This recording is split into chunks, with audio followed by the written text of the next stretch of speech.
I see. I should have checked that before I fucking started, but better late than never, I guess.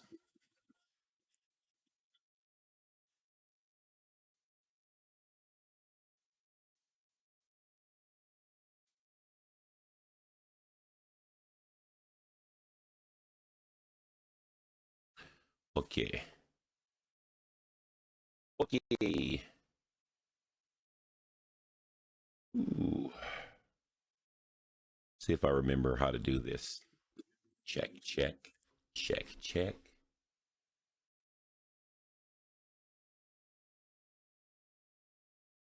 Mm. All right. Uh, let's see.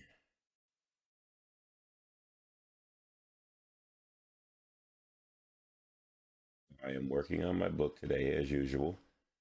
Trying to finish this thing up.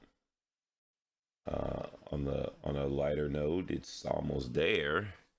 Like I keep saying that. Now the free book is available. By the way, exclamation point book in the chat. You can check out the copy. I'm more likely, or more so, working on the physical copy of the book, which is going to have more content in it, more art, more everything. It's basically double the size of the free copy.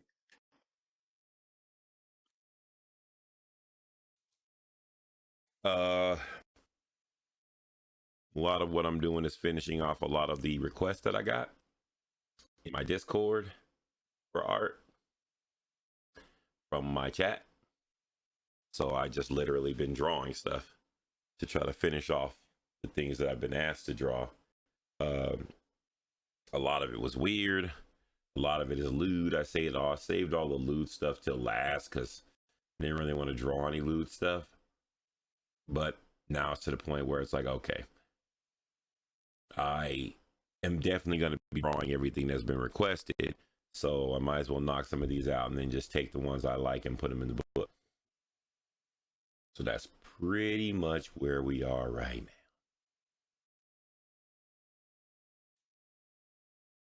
We are literally just drawing whatever the requests are and going from there. Of course, as always, if you have any questions, feel free to ask. I'm just going to go with the flow. I haven't streamed in like 2-3 weeks. I've been working, but yeah. Let's get into it, guys and girls, shall we?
All right.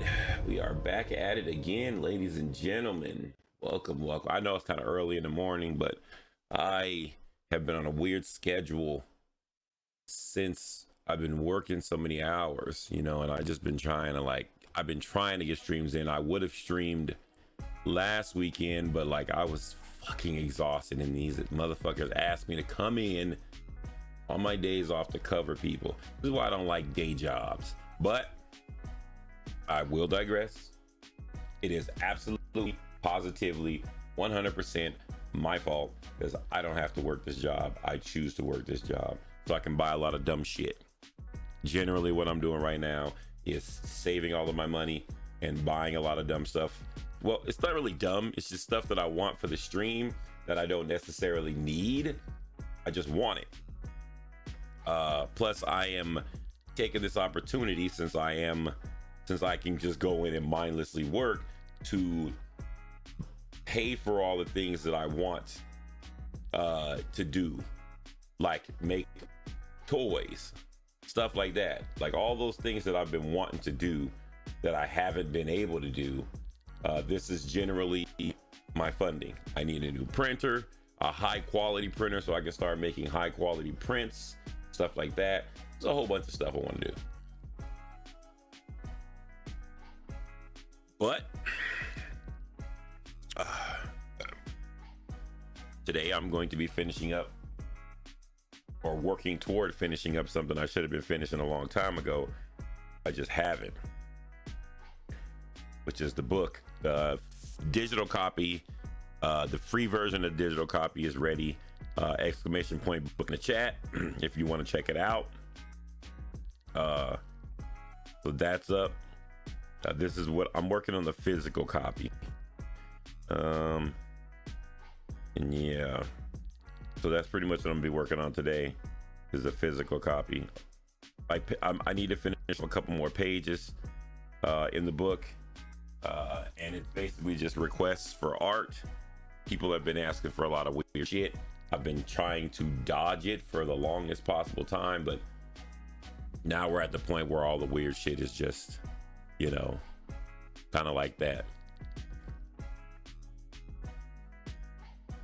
But yeah.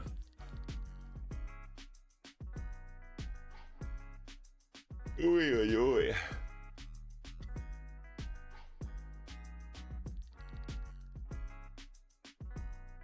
Let's see.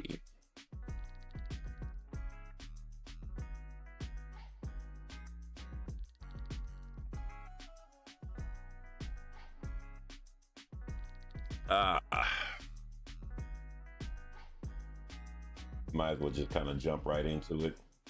Page I've been working on. I had to start a new page, so I only had like 2 pieces, but the other page got full. So full that it started bogging down, and it actually wouldn't the page wouldn't load. So I was like, all right, I guess it's time to start a new one. Eventually, once I'm all done, I'm gonna put all the waifus that I've drawn on one canvas and then put it on Patreon or something. And yeah, it's gonna be a pretty chill, relaxed stream. Me just sketching. Funny thing is I had a moment today, because now I'm retraining my son again to do tattoos, and for the first time in I don't know how long, he actually did something that impressed me. And I was at a point where I was just like, this dude. You know how you just kind of get to a point where a person just isn't, they don't want to apply themselves. You don't really want to be bothered with them, stuff like that. I was literally at that point, and I saw it today. I saw the spark. I knew it was there all along. And now we are going to see where he can take it to. I knew it was there. I kept telling him it was there. This year, and he just wasn't showing it. We were able to secure a more day I saw it. same great quality as before, and we're passing those savings on to you. Shop new, lower prices on hundreds of items throughout the store and online. I was actually proud for the first time today. A little spark, Plus, but it's we're a start. 5 years special financing with no minimum purchase. Visit your local Ashley store or we'll see where that goes. Celebrate and save today. Only at So, Ashley. See store or ashley.com. this is supposed to be, I have images of what this guy, I'm assuming it's a guy, asked me to draw. Again, my chat was allowed to give me requests for things that they wanted me to sketch for the book when I first started. And I told them that I would draw every single one. I didn't care what it was. I didn't care how long it took. Even after the book was done, all the ideas that I had, I would still draw them. And I am going to honor that because, to be honest, I don't really draw stuff like this, but my biggest gripe was I don't draw things like this. But at the same time, it did improve my art skill a lot. It made me a way better artist. Even though I don't really care for much of the stuff that I drew, like realistically, it did improve my drawing a lot. So I couldn't really complain. And once I actually started seeing how much it actually improved my stuff, it actually started becoming like a passion. You know, even though once I'm done with this book, I will definitely be moving on to something that's more what I want to do. I still don't want to be known as the waifu guy, but I am no longer complacent about what I'm doing because I can see what I wanted to see from it. Like my whole thing was like I just felt like it was just a waste of time and it wasn't helping me improve anything about my art. But now I see the improvement, and now I feel like I have a purpose for doing this because it is improving my art. Before I was just like, oh, I'm just drawing. Like it's not really doing anything for me. It's a waste of time, you know, because people want to see me draw half-naked chicks and all that stuff. But like now, it's like, okay, I get it. It has made me improve in specific areas that have nothing to do with what I'm drawing. So with that, it sparked new interest for me. Here we are. Because I was not, for the longest time, I was just not happy with drawing this kind of stuff. And a lot of it was just me sitting up being like, why do people want things like this?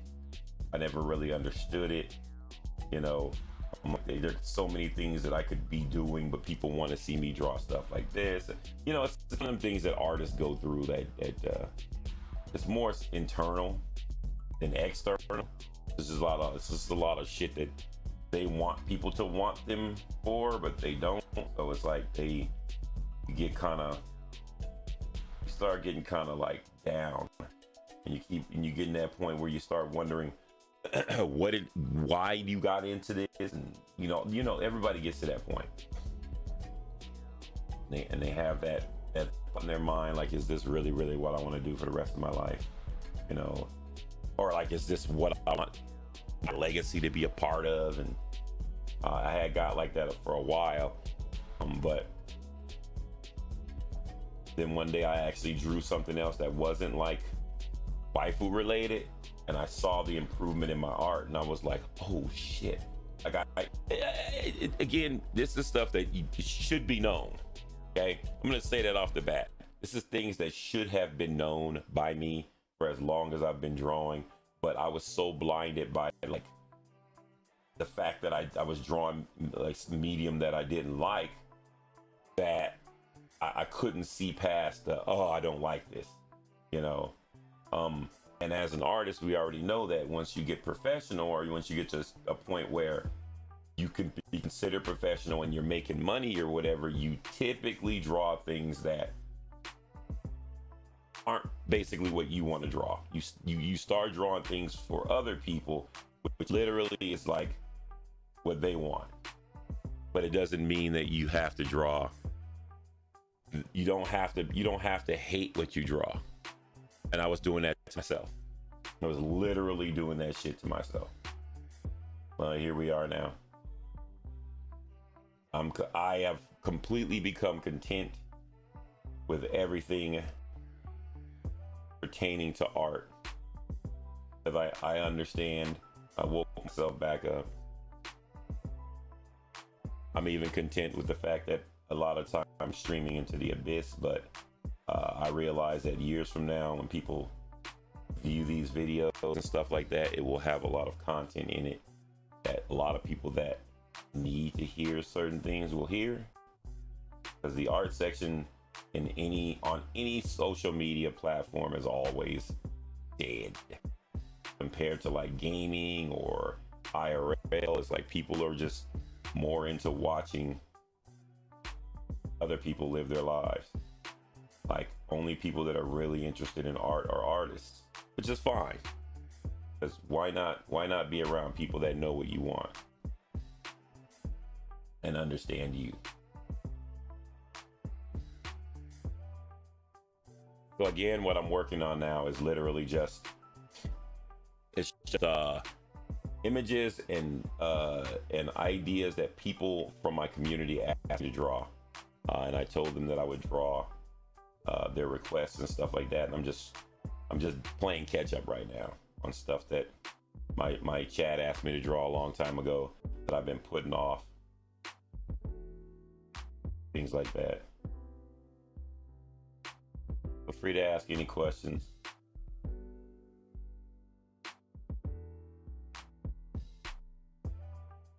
I am literally in focus mode right now, so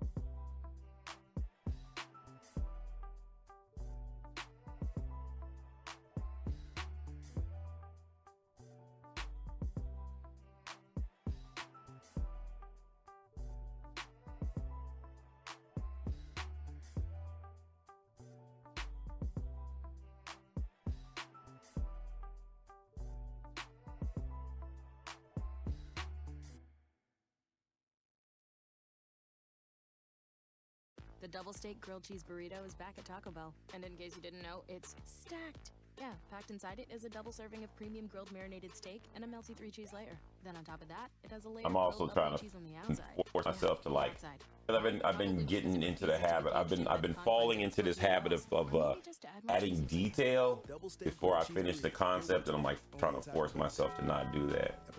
Like, finish the concept first and then add the detail. The reason why I do that is because I know that if I start adding detail, my brain will start changing shit. And if my brain starts changing stuff, I won't like what I'm doing.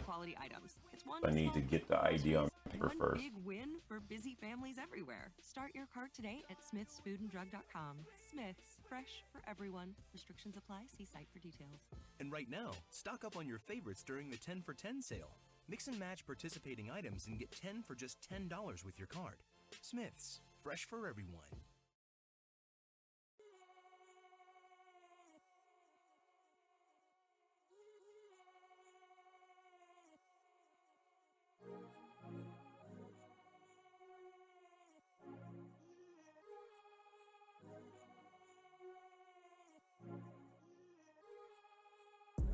Is it Devil Ed? I think I said that right, but if not, I apologize. But how are you? Welcome to the stream. It's more of a laid-back, quiet stream, so if you have any questions, feel free to ask. I'm usually really talkative, but I'm in creative mode, so I'm just kind of like trying to put together the idea that this person from my chat like gave me. I don't know if you guys know, when you draw for other people, how shit, like your idea versus what they wrote is always so different. So the girls everything I'm drawing right now is female related, first off. So again, I'm doing an art book. This is the physical copy of the book that I'm doing here. Our friends don't make friends, draw waifus. You are more than welcome to check out a free copy of it. If you type !book in the chat.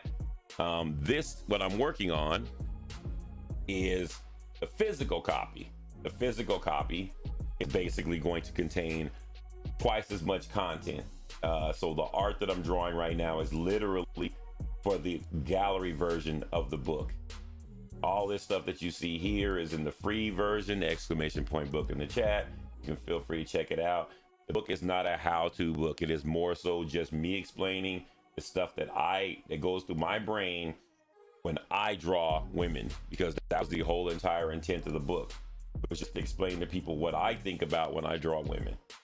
You may learn something from it, you may not, but just go on with an open mind and understand that most of everything that's wrote in this book is literally just what's in my head when I draw women. And the general idea, so that I don't have to draw them for people anymore. They can literally draw them for themselves. So feel free to check it out. Like I said, I made the book. When I started the book, I told my community that I would give the book away for free. And yeah, I honor what I said. And I also told my community that when I was doing the book, when I was designing the book, that I was going to take requests, and whatever requests that they put, I was going to draw them. And this is me finishing up on that. I got a lot of requests for a lot of stuff. A lot of it was weird. A lot of it was like, of course, sexual, because people are fucking just into that kind of stuff. And of course, I can't draw the sexual stuff on stream. But I told them I would draw it. I didn't care what it was. I didn't care how weird it was. I also told them that if they asked for any weird stuff, that I would draw it, but I would definitely tag them in it so people knew who asked for it. Because man, people ask for some strange shit, and then they DM me. They DM me the weird stuff so that people don't know that they're asking for it. But I'm like, bro, I'm not about to have people thinking that I'm drawing this. So just understand that 95% of the stuff you see me drawing is by request, So I can give you a drawing request. If you like, you'll be able to go draw. Yeah, anything you want. It can be, if you join my Discord, !Discord in the chat. I am not doing commission work. The general idea is that if you put in a request, all you can do is request. I can draw what I want. You take what you get. I'm going to draw my way. I'm going to do my interpretation. If you have an original character, if it is a piece of fan art or something like that, I will not that's not going to be, I don't put that kind of stuff in my book, but I will draw it and I will get it to you eventually. Also, I don't have to draw anything in any specific order. So I would definitely not be waiting around for it unless it's something super interesting, because the more interesting it is, the more I want to draw it. If it's just some weird shit, I'll probably get to it eventually, but I will get to it,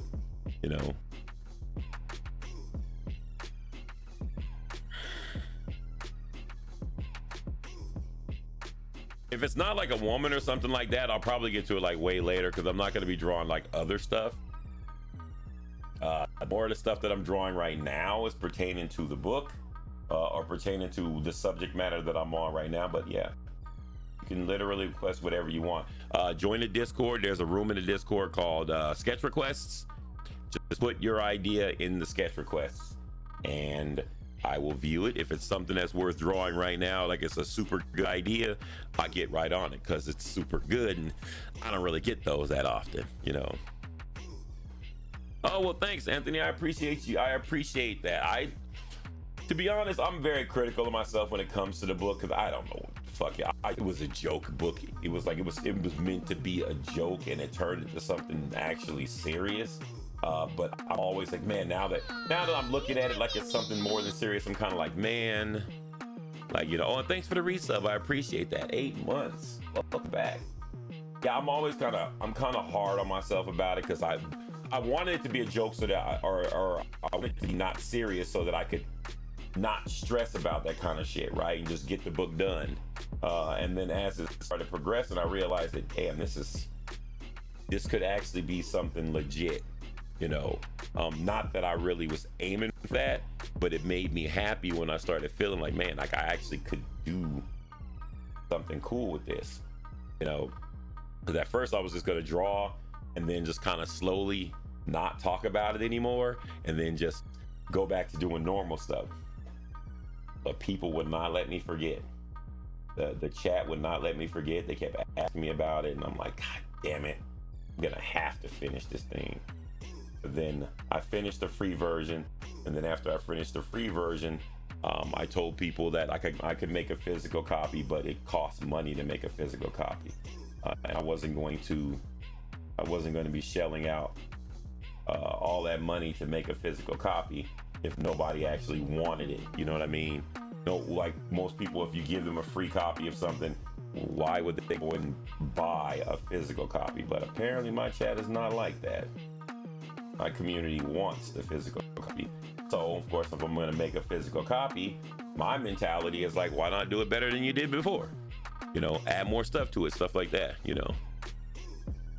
Well, I'm looking for a Reaper that fits with my name. Kind of hard to try it by myself, and so I don't have the idea. Well, the thing is like, if you're trying to get something that like a logo or something like that, probably not the best to ask me, because I don't know when I'm going to get to it, you know. Like I don't have a problem with drawing it at all, but I don't know when I'm going to get to it. But I definitely don't do like logos and stuff like that.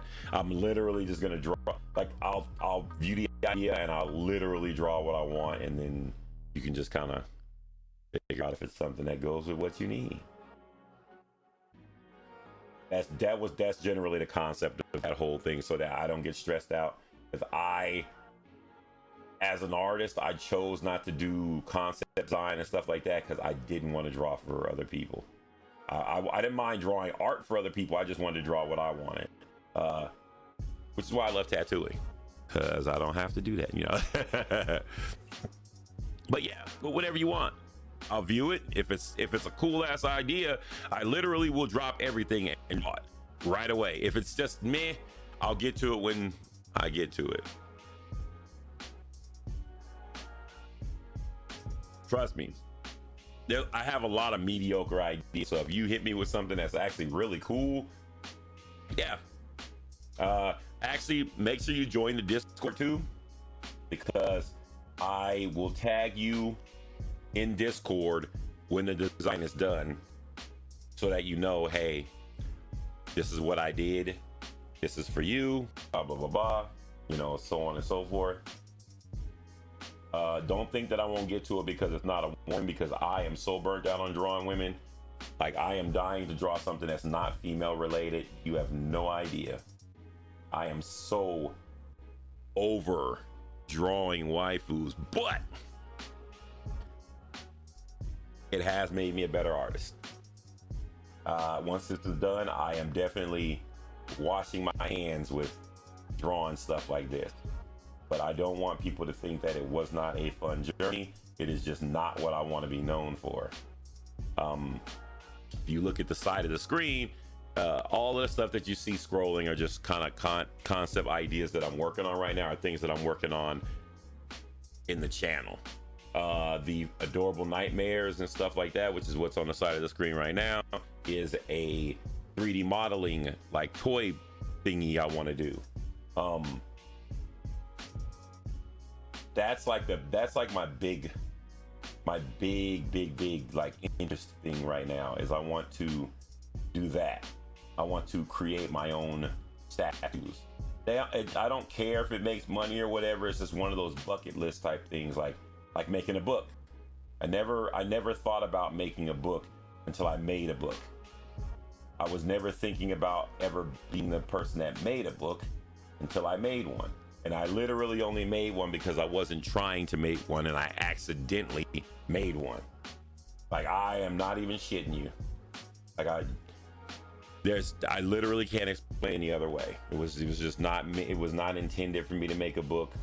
I just ended up accidentally making one by drawing a whole bunch of pictures and then putting words next to it, trying to explain the silliness or the ridiculousness that goes on in my brain, so that I don't have to draw weird shit for other people.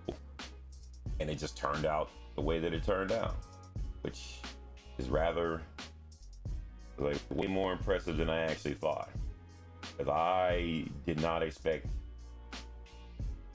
to be half as I didn't think it would be half as decent as it ended up turning out. But I am happy with what came out of it, and I got the opportunity to rub it in my son's face. I have a son that does art. He is my apprentice for tattooing, and we go at each other all the time. We have a rather fun little competitive thing going on, because I am the teacher, he is the student, and he is convinced, which I really hope one day he will surpass me. But I am not gonna make it easy. And skydiving could never be part of your commute. You'd never climb Mount Fuji on a port visit. Or fly so fast you break the sound barrier. Joining the Navy sounds crazy. And like all of these drawings and stuff that I'm doing right now are literally just randomness. Like people ask me to draw stuff and I'm just kind of like trying to put it together and make it look sexy. Is generally what's happening here. It's like, oh, okay, you want me to draw this weird thing and do this with. A lot of people ask me to draw a lot of stuff covered in glue. You know, if you know, you know. And I think a lot of it was like because there was a running gag in the channel that I had told people about how people go to conventions and ask comic book artists and stuff like that to draw lewd stuff, but they won't draw it, so they ask them to draw things covered in glue, because it doesn't dawn on them until after they take the commission what that is, you know what I mean? So of course I got a whole bunch of requests of shit covered in glue. Now, like I said before, I'm gonna draw it. I'm just not gonna draw it on stream. But I'm gonna honor their request. But like, yeah, I get a lot of people asking me to draw shit covered in glue. Yeah, you have no idea how weird the internet is. The internet is weirder than what you think, which is why a lot of people don't take requests, because man, the requests people get is just like, it's people wanting to see. First off, sometimes it's people wanting to see if you will actually draw the shit, and then it's other people that just are weird that want to live out their little fetishes and shit. And waifus are like really big in other places, you know. So, and they view it differently than they do in like the States. Weebs are just the tip of the iceberg.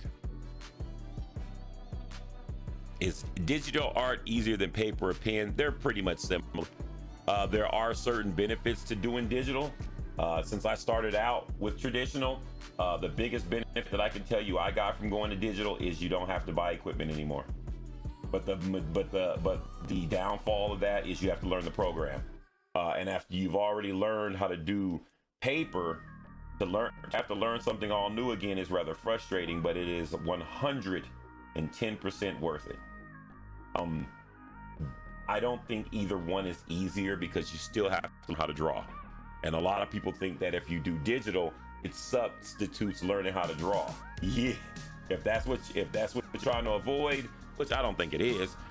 But if you guys are one of those types of people that think you're gonna go and do digital as a way to avoid learning how to draw because the program does all the work, like, you're in for a very, very rude awakening, because the program does not substitute shit. It actually it adds an added level of stress, but it does take levels of stress away, because you don't have to worry about buying equipment. You have infinite canvas, which is something that's super important, because like, take something like this for example, or something like hold on, take something like this, for example. I could not do this on paper because paper would take up too much room. But with digital, I can save stuff and there's not paper anywhere. I literally just gave away all my paper stuff to my son. I literally gave him all of my, well, not all of them, just the bigger ones, all my physical drawings, because I'm like moving to digital. Like, even though I'm a tattoo artist, I don't want a lot of physical clutter, and digital is just not like that. Not to mention the fact that you can squeeze hundreds of drawings and stuff with very, very high detail onto a canvas and save like so much space. These are like my sketch pads, and it's just random ideas of what people have asked me to draw, and I can just doodle whatever I want on just an infinite canvas. You know what I mean? And I can do this with pretty much anything I do without having to worry about having 8 million different sheets. I don't have to worry about the stuff piling up, you know. Like, I can save tons and tons and tons of sketches. Again, I've only been doing digital for 5 years, if you can believe it. I've only been doing digital for 5 years, maybe 5 years and a couple months. You know, where do I back it up? I back it up in multiple places. I have like 6 different places that I back up. Like, because I have a portable streaming setup that I have my art backed up on. I have 2 hard drives that it's backed up on. I have a RAID controller that I have backed up on. It's backed up on the cloud. Like, because shit can go down. That's the other side of digital. It's like, if your hard drive crashes, you lose everything. Paper, you don't do that. But paper takes up a lot of room. But if you have a house fire or some shit like that, your paper will burn up. But like, this is the thing that I love about digital. Like, aside from the fact that if I decide I want to paint, I can just, get the brush and start painting. Oh, you guys like the stubbies? Like, I love stubbies too. They're like my favorite version of chibi art. A friend of mine named Pezarama hit me to them because I used to draw chibi. The chibi is a little different than stubby. Which is why I like stubby, because stubbies if chibis are like child versions or simple versions of complex characters, stubby would be complex version of adult characters. They're scrunchier, they have really weird anatomy, they have no noses, no necks, and you got to try to work with that. And it's fun in a weird way, I don't save it to Adobe Cloud. I don't really use Photoshop that much anymore. I am more Clip Studio now. I do like Photoshop though for specific things, and but I literally don't. I hardly ever use it. I really hardly ever use Photoshop anymore. For drawing, anyways. Was it hard for me to start digital? Fuck yeah, it was hard. But I'll tell you why it was hard. It was only hard because of everybody else. It wasn't hard when I stopped listening to other people. Everybody, I learned digital while I was streaming. And the problem with that was everybody is telling me how digital artists do stuff. So when you're a traditional artist, you're used to grabbing a pencil and paper and medium and whatever and going to work. Everybody is telling you shortcuts and hotkeys and all this shit, and it's like that.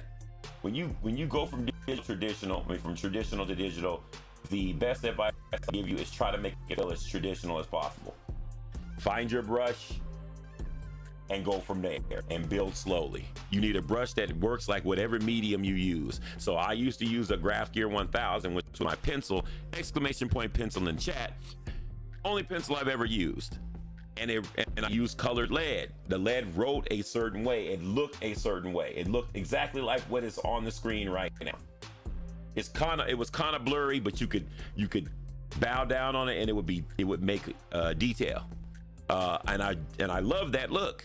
Couldn't get that look when I first went to digital because no one told me about brushes and pin pressure and all this shit. So like everything was just like sharp. it looked like I was drawing in pen, and I hated it. And then my friend Too Senseless made me a brush, told me for Photoshop. Exclamation point brush in the chat if you have Photoshop. She made me a brush. It was an portable brush. It worked just like my pencil, and it changed everything. Now, when I came to Clip Studio, their brush, their colored pencil brush just worked like how I wanted it to. But yeah, like that was the biggest thing. So I actually stopped listening to people, and I literally just started learning the way I wanted to learn. I learned 10 times as fast. So that's why I won't learn 3D modeling on stream, because it's the same thing. You have people that do 3D modeling that they have the best intentions in mind and they just want to help, but their version of helping is telling you how to do things on their level, which without understanding that you are not on their level. Which is another reason why the book that I made is, because I know people want to learn how to do, like a lot of people want to draw stuff they see streamers draw, stuff they see other artists draw, but you have to be the biggest thing about art is you have to learn how to interpret it your own way. All I want to do is provide to you my knowledge and you interpret it your own way, because trying to draw like me is not going to work for you, because you are not me. You have to learn things your own way. What time is it in my country? 2 o'clock in the morning. It is 2 o'clock. I live in the States. I am in beautiful, very hot Las Vegas, Nevada. And I woke up from my nap and it was 2 o'clock in the morning, and I needed to draw something because I draw every day and I haven't done my daily drawing, and I decided to stream it, and here we are.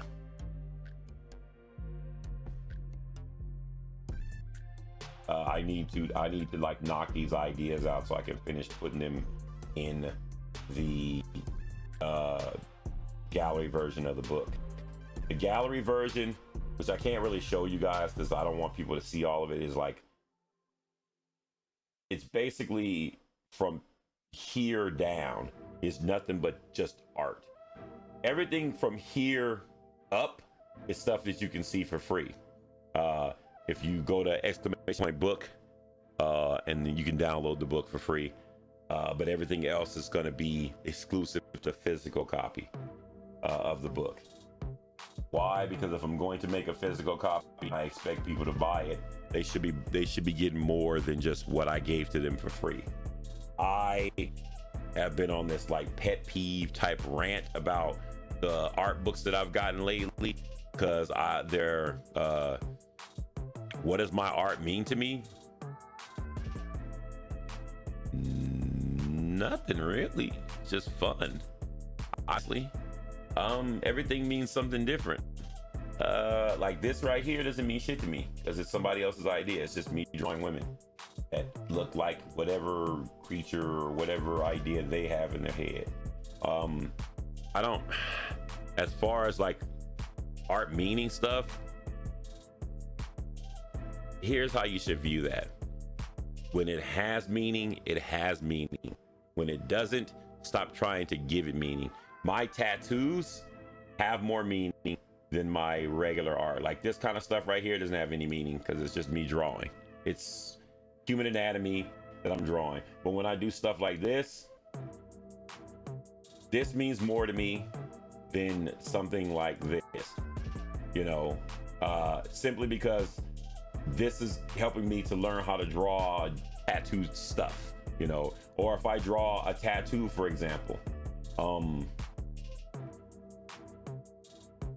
like something like this, my son drew a concept and I took his concept and drew it like how I would do it to show him how it should be done. But like something like this, which is a lot simpler and a lot plainer, but what is meant to be a sleeve on a person's arm, has a lot more meaning to me, and the art has a lot more meaning than per se me drawing half naked women. That shit don't mean nothing to me. Like, it's just something to improve my skill. Once it's drawn, I forget about it and it's on to the next thing, you know. A lot of the test sheets and stuff like this are meant to help train my son. I do these a lot to learn how to draw stuff My idea is that, hey, like these things exist on the internet. You can just go look up a dragon anywhere on the internet, but it's different when you draw it in your style. So I learned to draw things the way my art looks, so that when I do it, people can see my style and not just me copying some shit on the internet. No matter what I do, I always do a test sheet for it. So that when I do tattoos, like something simple like some fucking crows on a girl's hip, this to an artist on a piece of paper is nothing. It's just some crows. But on a human body, this is thousands of dollars. This is rent, and this is also beautiful to me. It means a lot more. You know, is there a picture in which I have all my feelings inside? No. I can't even lie. No. I can't say I don't draw with emotion, but I don't draw pictures with emotion, like sadness and happiness. I literally don't. Most of my stuff is like fun or relaxing. Art is more of an escape to my imagination, not like an emotional withdrawal or whatever you call it. Like, nah, I literally don't have anything that's like, this is the deepest part of my soul, or this is nah, I really don't. Yeah, I'm generally a happy person. I don't let a lot of things stress me out, and my art is literally just escaping into my imagination. That's about as basic as I could explain it. Like when I draw, like something like let's see, let me find one of my favorite designs, because I love Greek mythology, and I love Greek mythology in a tattoo. So something like this, I feel conveys a lot more than like drawing naked women. But yeah, it's not an emotional connection to me. It's just, I love beautiful lines. I love lines. I love lines that flow. I love lines that are complex and simple. Like, yeah, this is a full sleeve. It is a tattoo design. It is meant to be on a human person. I've been doing tattooing for 22 years. So yeah, and I just design tattoos and I do them. But I do big tattoos, and I'm trying to train my son to do the same. But this is the story of Persephone. If you guys know what the story of Persephone is, and I love doing stuff like this, but it's not like an emotional thing. It's just, it's a wow factor. It's looking at it and being like, oh my fucking God, I drew that. Because the young me was like, I'll never be able to do this kind of stuff, because you have to be born with talent and blah, blah, blah, blah, blah. Yeah, the older me knows that that's a bunch of bullshit, but no one was around to tell the younger me that that was bullshit. So I grew up thinking that I would never be a good artist because because the gods didn't bless me with it, you know. Now in hindsight, I know that it's just hard work. Like, you're going to go through the same thing every artist before you went through, and you're gonna think that yours is different and that you shouldn't be doing art because you can't come up with ideas. And you're gonna suck forever, and then some of you guys are most of you guys are gonna give up. Some of you guys are gonna get right there and realize it's too much pressure.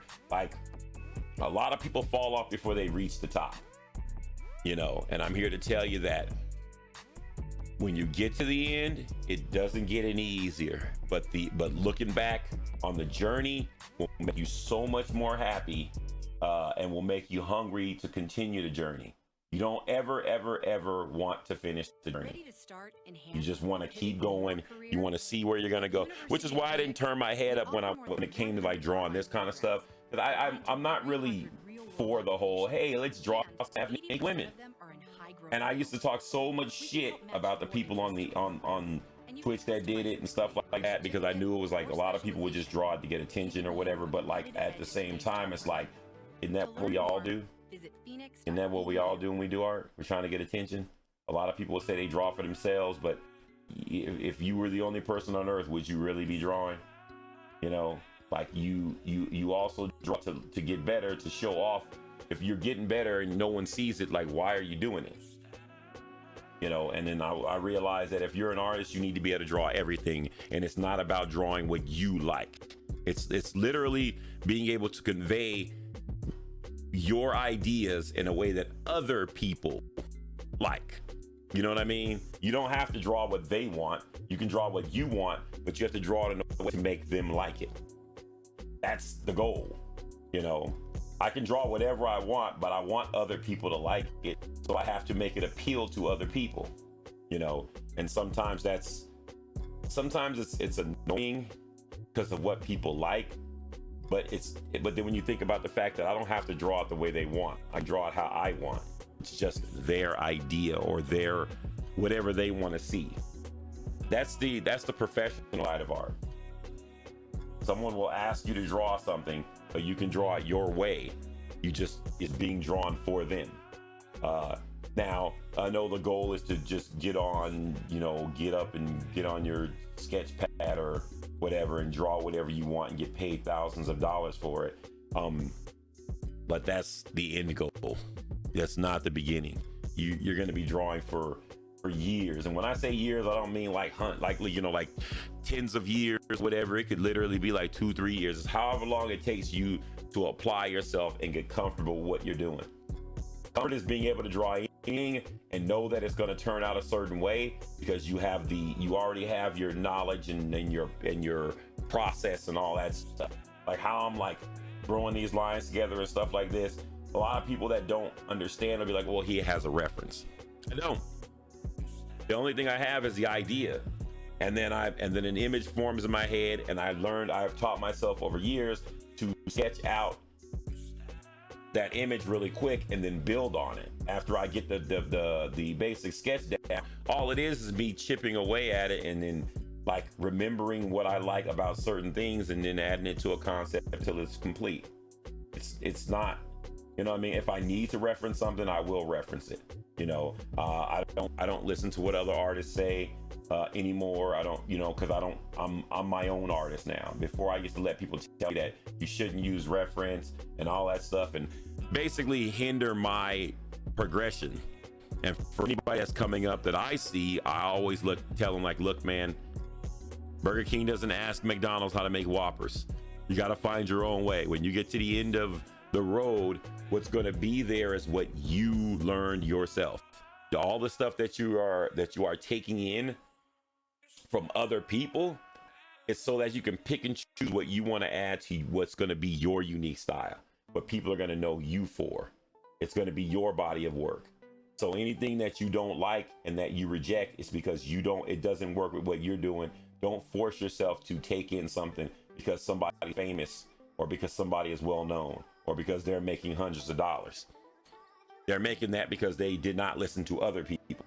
That's why you're watching them, and that's why you're studying their artwork, because they do things that are slightly different than other people's, because you're not meant to draw like everybody else. You're not meant to paint like everyone else. You're not meant to think like everyone else. Think like yourself. I don't give a shit if it's just drawing penises all day. Like anything appeals to somebody, like just the way that it works.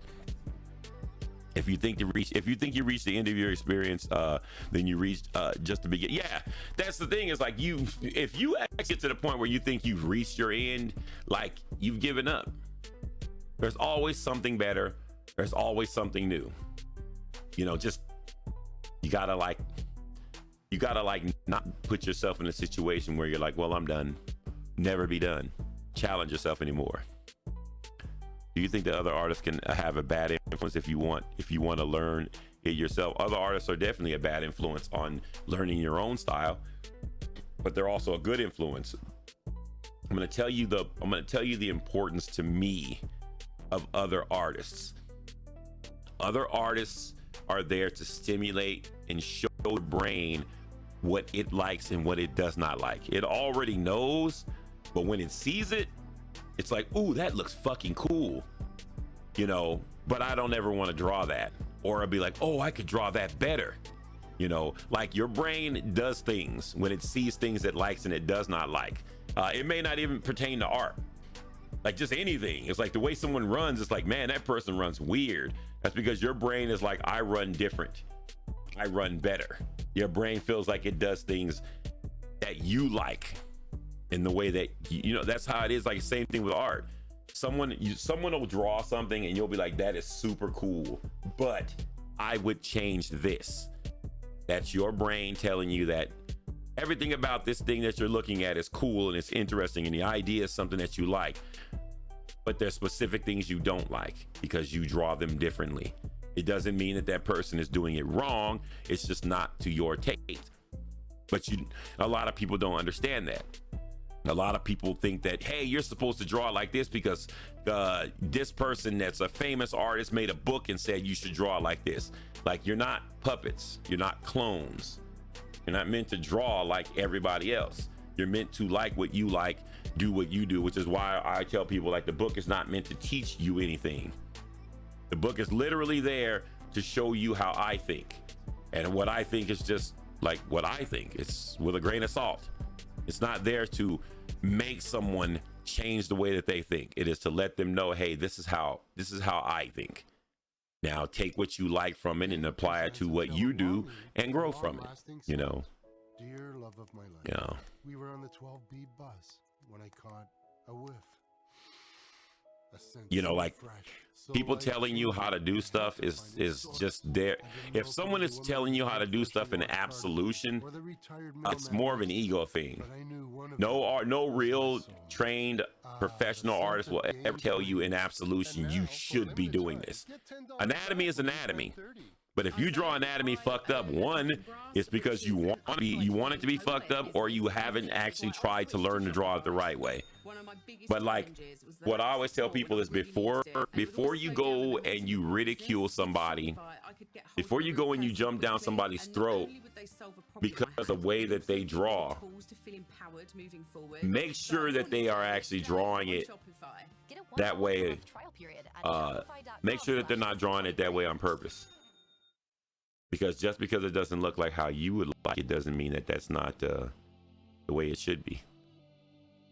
If I draw 3 fingers and you're like, your hand should have 4 fingers, and it's like, you know what I mean? Or if my fingers look fucked up or my eyes are a little wonky, make sure I don't do that on purpose. You know what I mean? Which is why it's always good to watch instead of like speaking. Like, I don't push learning on anybody because everybody learns different. How can I tell you that you're learning wrong or what you're learning is wrong if I don't know how you're learning or what you're learning? I don't know who you're learning from. I don't know what kind of stuff you like. So me telling you that the shit that you're learning is wrong is like, that's just my ego coming out and being like, you should draw like me because I learned from these people and they're better than you. And it's, no, that's not how that works. You know.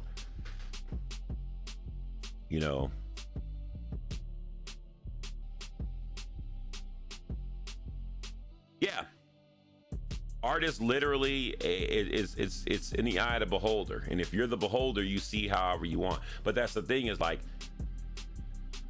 the other thing that I tell people is like, don't argue with people about art, and it's just do your art and let people view it. That's literally the only thing that a person can do for you, is they can either support you or they can not support you.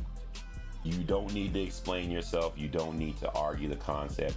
You don't need to tell people anything. They say your art isn't good. Smile and wave and keep doing what you do until you feel like it's not good.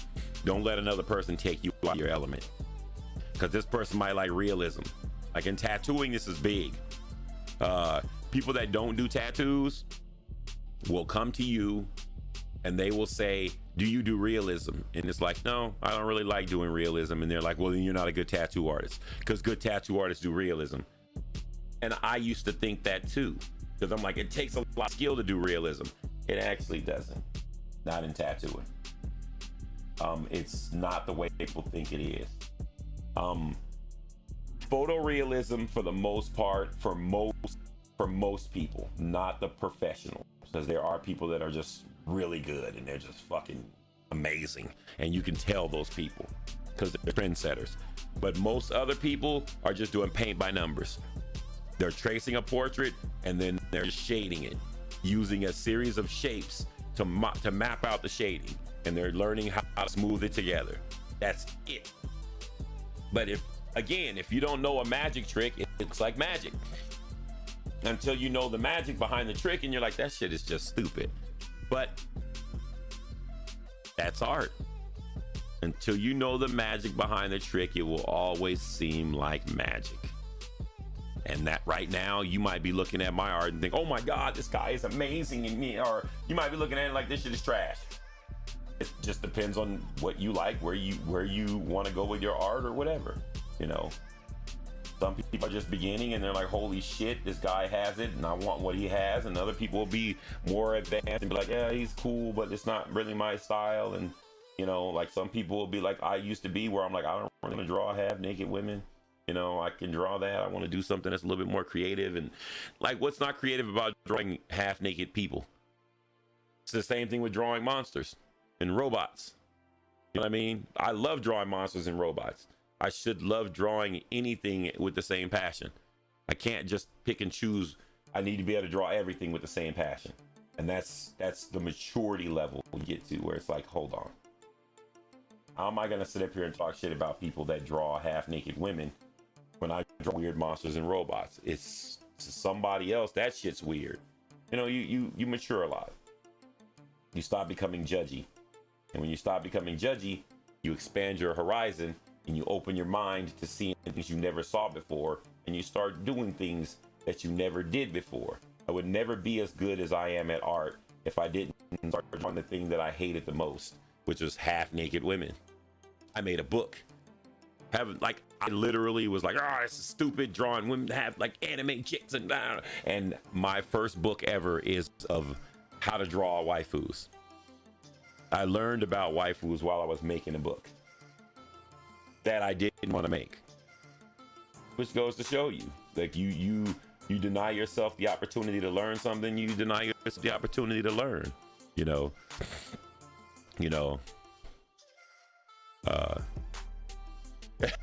It looked like she does mac and cheese and does squats. Yeah, she got that thickety thick. But that's the thing, is like now people get to see the kind of.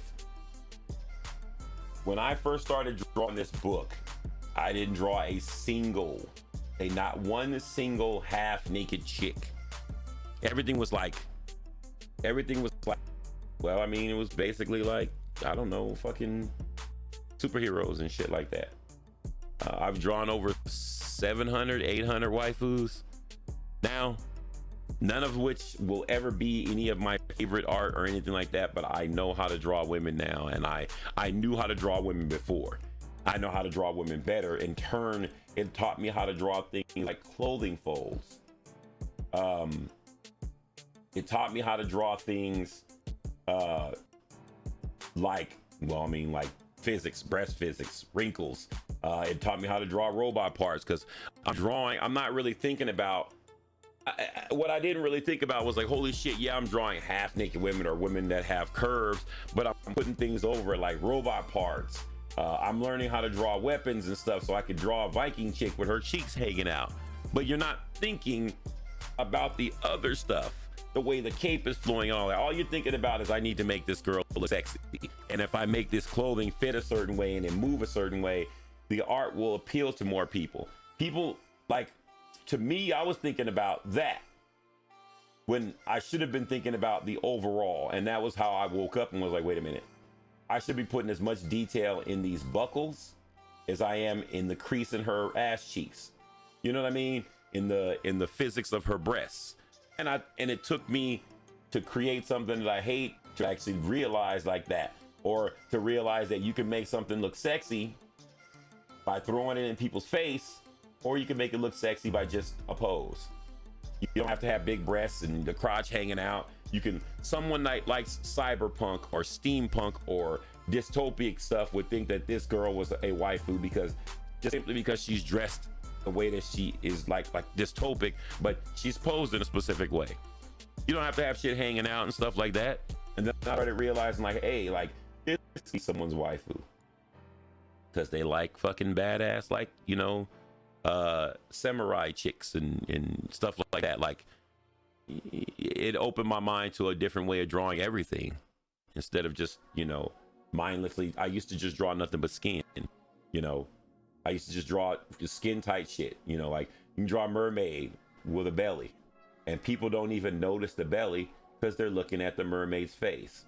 You know, you can also draw women that have skin tight, like shit on, like that, where it's literally thrown in your face.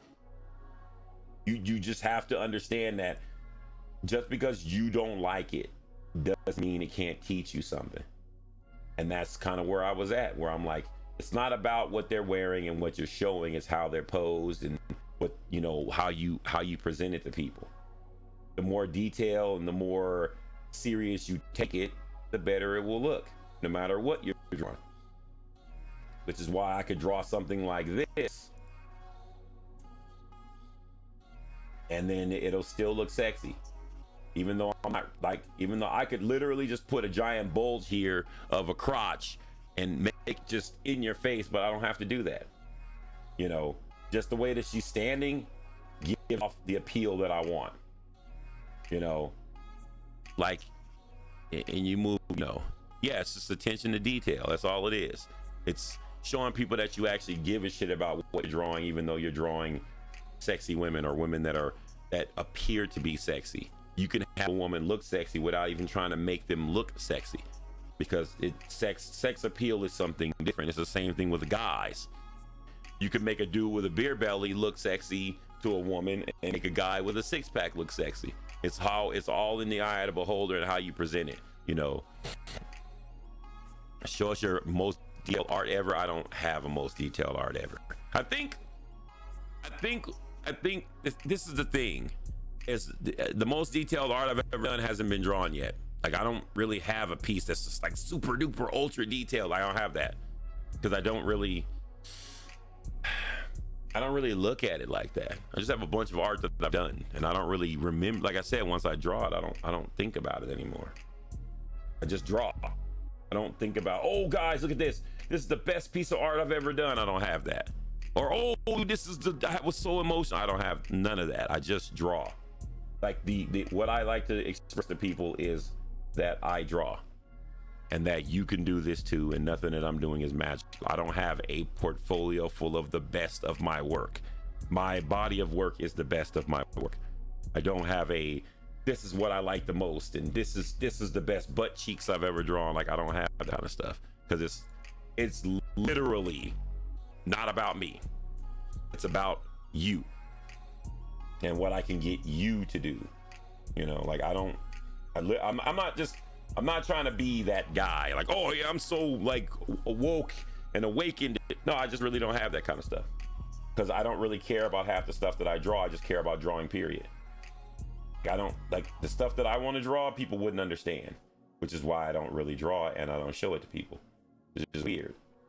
It just looks good. I draw stuff that appeals to my eye, and I don't really share that kind of stuff with people because it's what appeals to my eye. Doesn't make sense, you know. But I like it. But that stuff helps me draw things that other people can like, you know. Yeah, that's it. I'm just trying to master my craft. I don't really care about impressing anybody. I don't care about. I care about helping people that were in a situation that I was in, which is a poor kid that didn't have anything, that just had lined paper and a number 2 pencil and a fucked up imagination that I couldn't get on paper.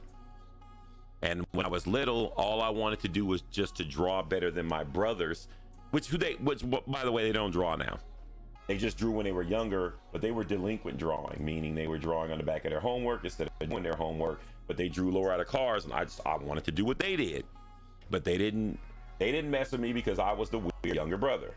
So it was like, you know, get out of our room or whatever. And I just wanted to draw like, and because they didn't want to draw with me, it made me angry and it made me become an artist. If they had it drew, if my brothers, and it's not one of those, oh, I'm sorry, you know, I'm sorry to hear that. No. If they had drew with me, I wouldn't be an artist today. The fact that they did not draw with me made me so angry that I just wanted to get good so that when they asked me to draw something with them, I could be like, no, I'm not drawing nothing with y'all because y'all didn't want to draw with me. And now years later, they have no idea what the hell I'm talking about. Because when I was younger, I didn't understand that that's just what siblings did. All I understood was they had the coolest stuff. I want to hang out with my cool brothers, and they were like, get away from me, weird younger brother doing weird stuff, you know. And now years later, I'm an artist and I make money doing what I love, you know, where I could literally just be working a day job and sitting up and bitching and complaining like everybody else and hating everything I ever do, you know, and stuff like that. But I'm not.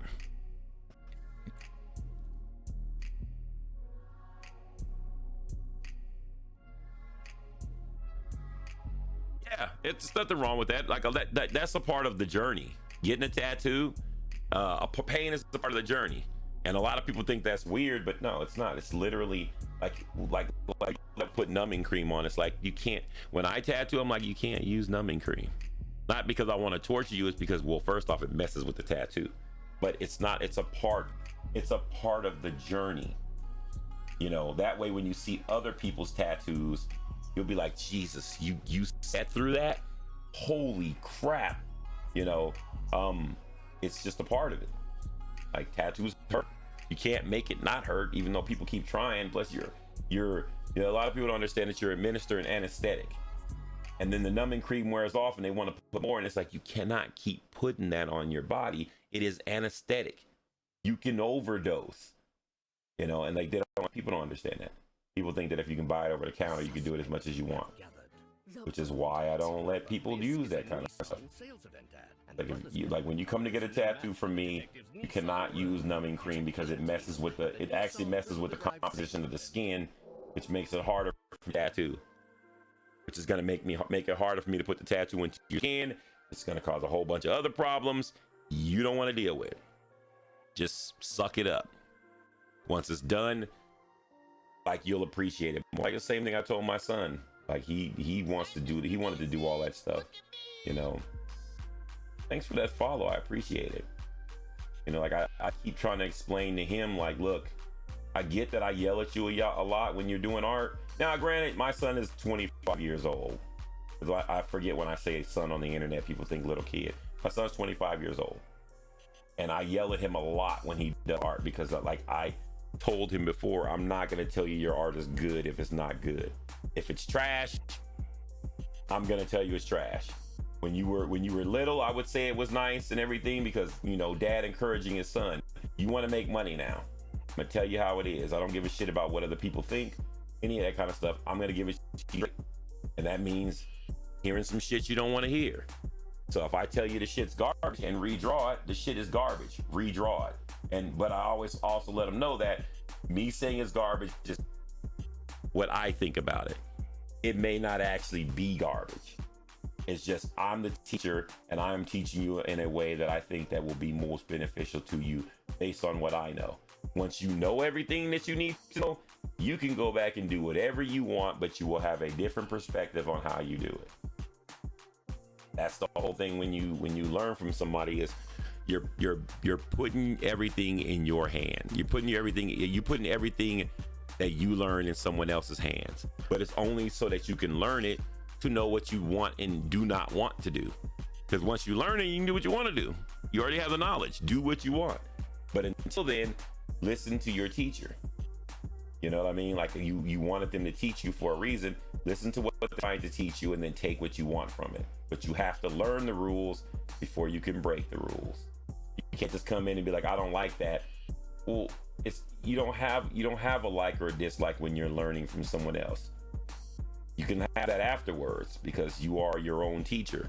But if I'm teaching you, listen to what I'm telling you, because you telling me you don't want to do that will impair how I'm training you. I'm not gonna change the way that I do stuff to train you in a way that you want to be trained. I'm gonna train the way I want to train you, and then you're gonna take that knowledge and you're gonna learn the way you want to learn based on what I trained you. Like school. You go to school, you learn math, you know, science, all that shit you don't want to learn. And then you go out in the world and you apply what you learned to what actually matters. You know what I mean? But if you do what you're told, you're just gonna be like everybody else. If you learn math and you go out and you become an accountant, you just did what you were taught to do. Now, if you take math and you become a nuclear physicist, you've gone beyond. You've become a master of your craft because now you did something with math that people weren't expecting you to do. That's the same thing with art.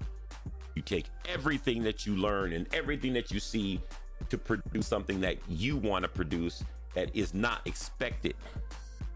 If you're just doing what people expect, it's like whatever. You know what I mean? Expect it of you, because everybody expects something different from everybody. You want to give people something they don't expect from you, which was easy for me because a lot of people didn't. You know, a lot of people look at me. I'm 6'5".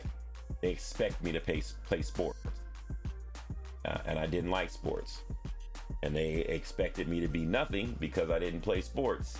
And you know, you get the whole you're wasting your talent being height, but I couldn't play sports because I sucked at sports.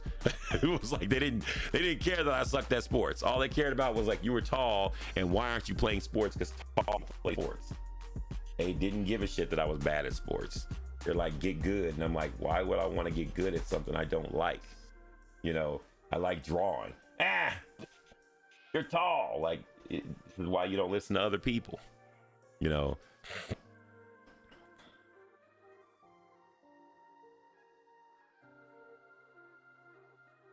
The main starting point of learning how to draw is getting familiar with how your hands work. Now, I'm going to try to dumb this down, not because you guys are dumb, but because I'm going to explain it to you guys in a way that should have been taught to me. Everything is made up of basic shapes. But what that means is the basic shapes you come up with that helps you remember how to draw stuff. So like if you look through the book, what I'm trying to convey to everybody is that everything is made up of basic shapes, not my basic shapes, the basic shapes that help you draw the things you want to draw. It could be any shape. It could be like you make up your own name for your shapes and stuff like that. But the basis of everything is made up of basic shapes. If you're drawing, same thing with painting. Painting is nothing but shapes. But what I mean by shapes is like the building blocks, the things that you draw first.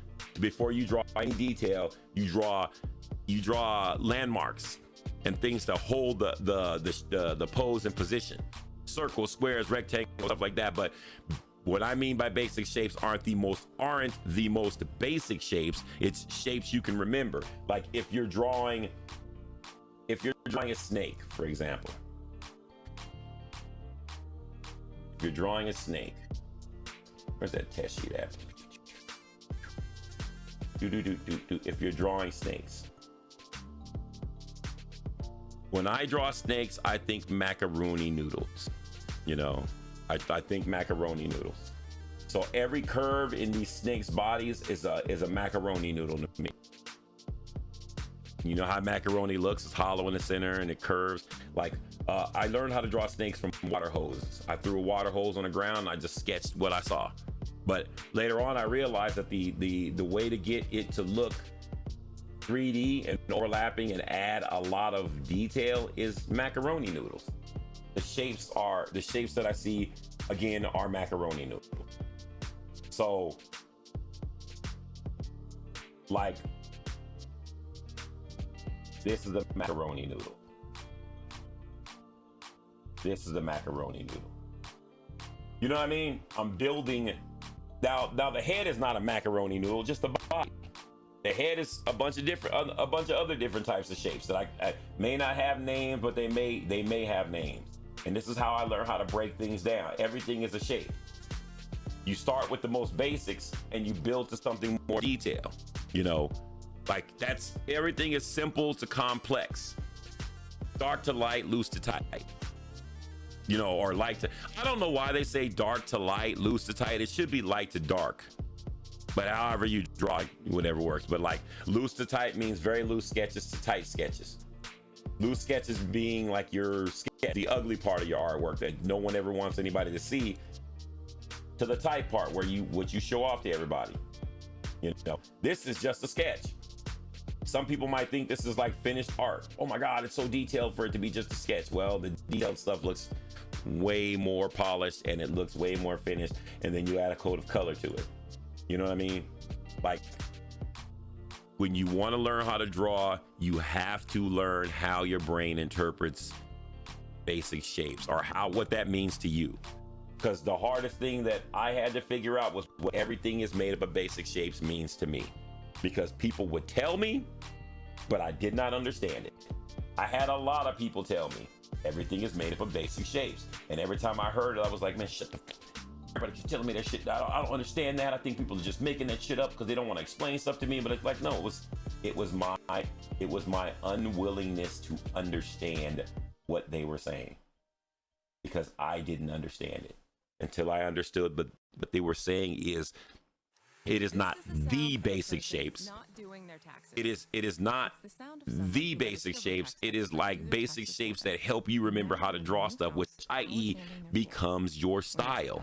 They might do the baseboard. The stuff that you do that creates your style is built on the kind of shapes and stuff that your hands are familiar with seeing. So when you do practice and stuff like that, like fundamentals are simply the practices that you do to get your hands to work with your brain. You know, when you draw, you like to move your hands in some direction, right? So when you move your hands, some people draw right to left, some people draw left to right, some people draw bottom to top, top to bottom. Some people use wide circles, some people use hard edges. It's how your hands like to move, and all the things that you practice along your journey are based on the fundamentals.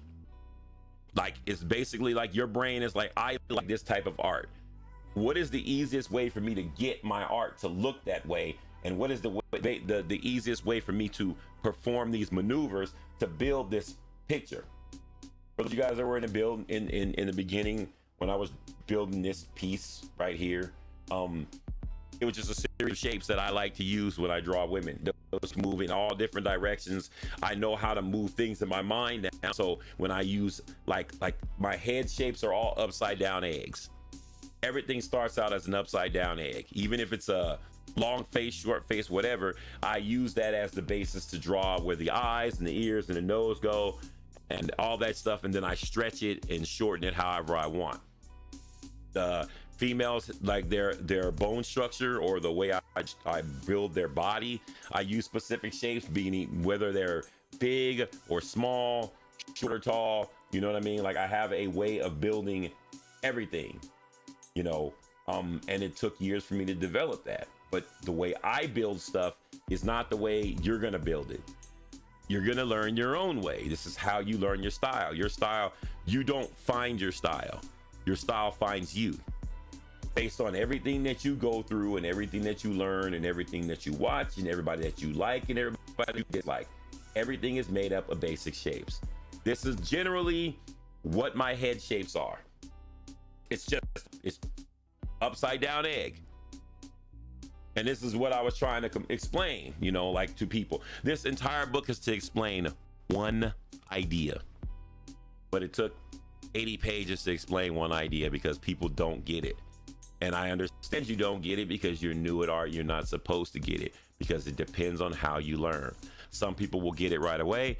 Other people won't get it that fast. If you don't get it fast, it's not that you're slow. It's just that you learn differently. Some people learn by doing. Some people can read something and reconstruct, you know, the Sistine Chapel. Some people can see it and then redo it, and other people have to do it themselves. It's however you learn. You have to figure out how you learn first and then go from there. If you don't know how you learn, you're gonna always think you're behind. You're gonna always think that other people are better than you and you're not meant to do this, and it's not that at all. And then when you get older and you get wise, you will definitely go and try to teach other people, look, it's not that, it's this, and they're not going to listen. And you're going to be like, holy shit, like, this used to be me. Someone when I was younger told me this and I didn't listen, and now I'm telling this person and they're not listening, and like, oh shit, like, it starts making sense then. But when you're young and you're coming up, no one is there to tell you. So I'm like, I want to be at least one person to tell you that everybody that continues to draw will reach the level that they want to reach. It may not be as fast as you would like, but you will reach the level you want to reach if you don't give up. The only thing that you're trying to figure out right now is how everything relates to you. How everything that's made up of basic shapes relates to you. How the way you draw faces, the way you draw candles, the way you draw apples, how everything relates to you. Because you are trying to learn how to draw in a way that makes you happy when you draw it. Doesn't matter what you're drawing. It matters how you feel when you're drawing it. You know, I don't mean like your emotions because you're going through. It's like it's how you feel when you're drawing. Whatever makes you happy or brings out the emotions that you want. You might want to draw to deal with your anger. And you, instead of you going out and doing something ridiculous, you turn to your pencil and you put your anger on paper. You have to learn how to convey that anger on paper. You know, or it could be something simple as you just wanting to draw something fun and to relax from a hard day's work or whatever. It's all in how you interpret it, you know, and then you want other people to see what you interpreted and like it or whatever, you know what I mean? That's once you start showing people, then you get to you start opening yourself up to what people think about your artwork, and it starts influencing the way you change stuff. Some people may not change anything because fuck what other people think, and other people will change their shit instantly because they care more about being liked. And there's nothing wrong with that. Whatever drives you to become a better person. I would be the person to tell you like social media doesn't mean shit and you'll be a better person if you don't listen, but you interpret however you want to get better. And if other people's acceptance of your art is what helps you get better, then who am I to tell you not to do it?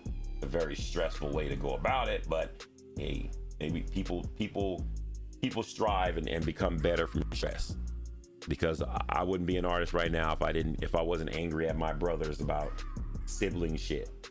If I didn't think that my brothers, like if I wasn't angry at my brothers for not showing me how to draw the things that they drew, I wouldn't be an artist.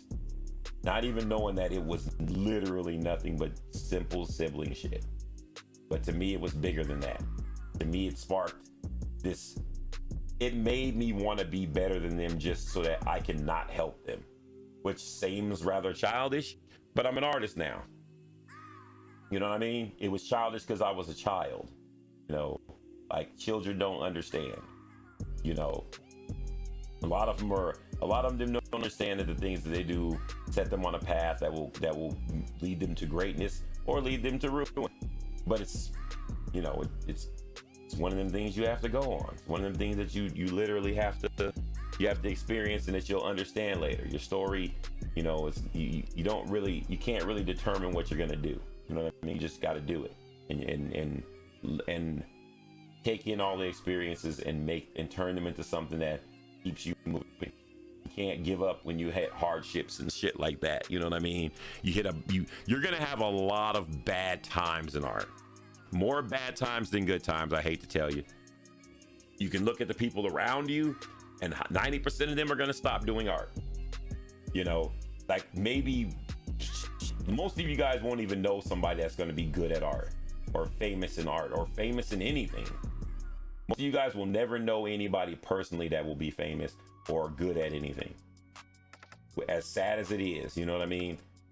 You know, those of you that do may not even understand how that impacts them in life or how good they actually are. Some of you will be lucky enough to know a lot of famous and cool art people. You know what I mean?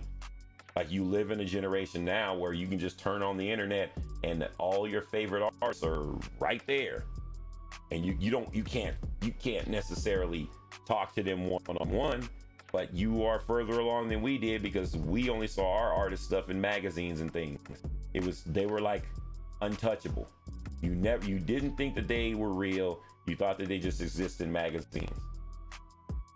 Being able to talk to my childhood heroes and stuff like that, and people that I only saw when I bought their books and stuff like that, being able to talk to these people and realize that they were just me, and that nothing that I'm doing, like that, none of the problems that I went through were exclusive to me, helped me out a lot, because I was just like, oh my God, I'm never gonna be able to do anything. My art sucks, and I just like people out there are doing great stuff, and I'm doing shitty stuff, and now I realize that no.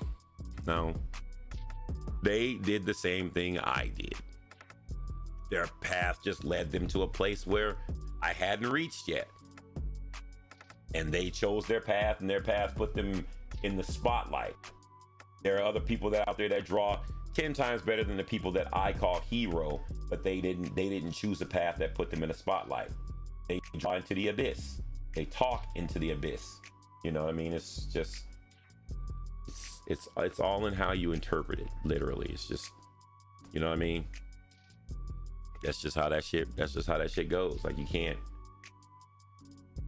can't let that kind of stuff affect you.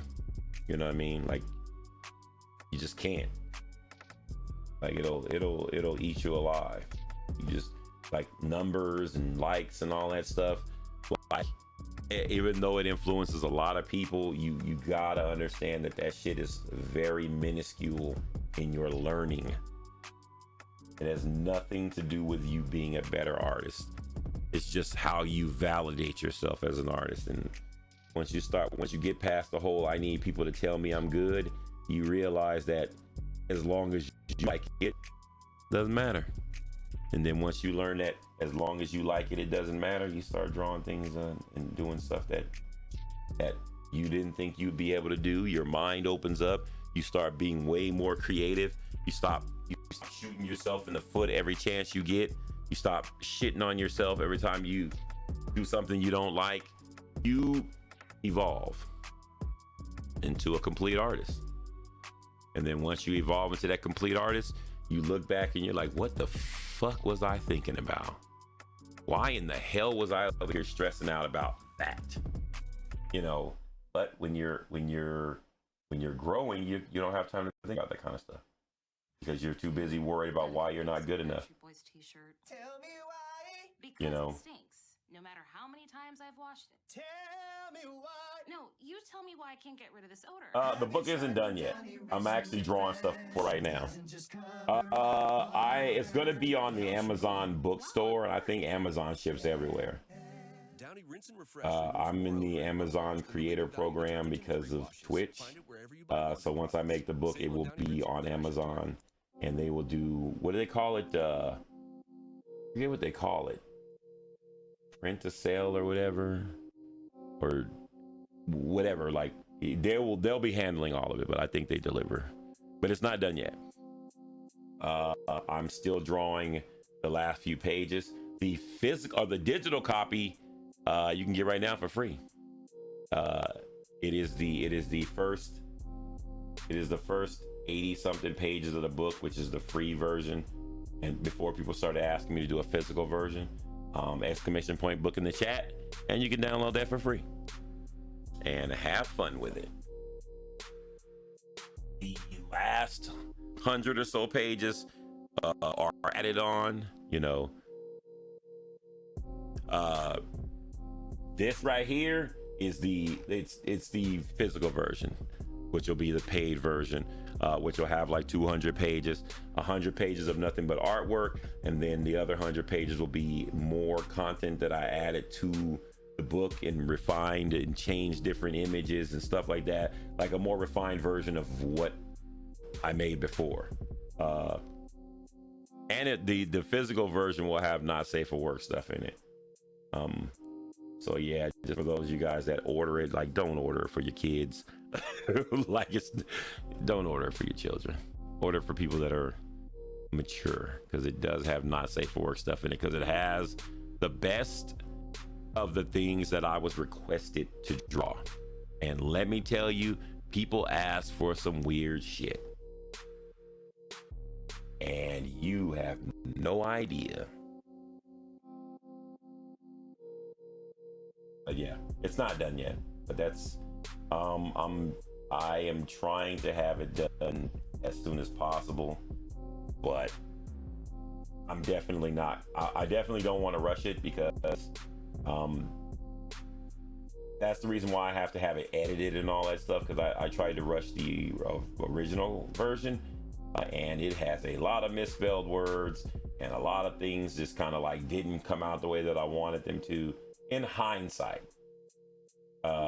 And I don't want this to be like that. So yeah.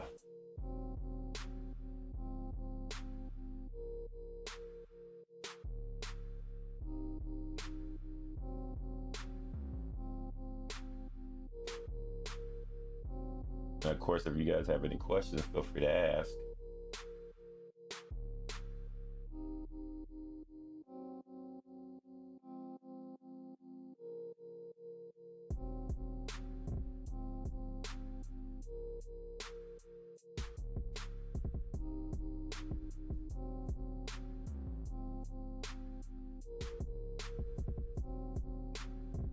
A Reaper girl. Do you want that Reaper girl to have like a beautiful face, or do you want her to have like a skeleton face? Because, well, I mean, actually, don't answer that. Don't answer that. Because I'm going to draw what I want anyway. So, yeah.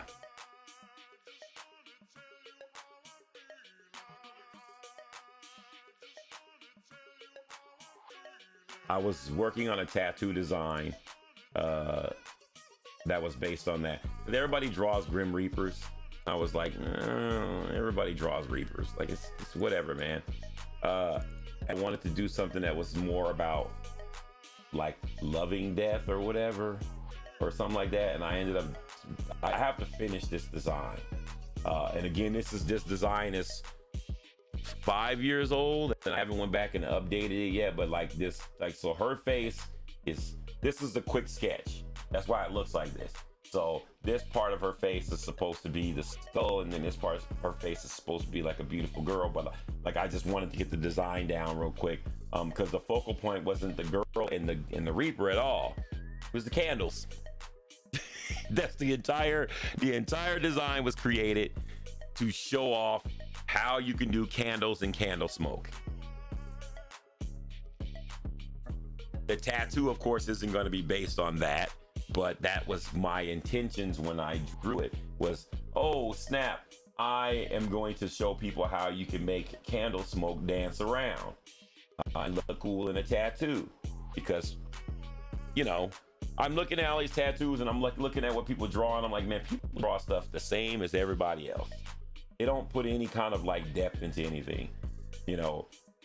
Like when I redo this whole thing, it's going to be the same concept, but it'll look better, because I can just tell by the way her arm looks like that shit is wrong. Like, a lot of the anatomy is wrong in my eyes, based on the fact that I draw better now, you know. And like when I actually get up the courage to take on redrawing it and finishing it, not to mention the fact that the bottom of this, like the way the skulls are, I just literally threw them in there just to kind of hold it together. There's better ways to do this kind of stuff.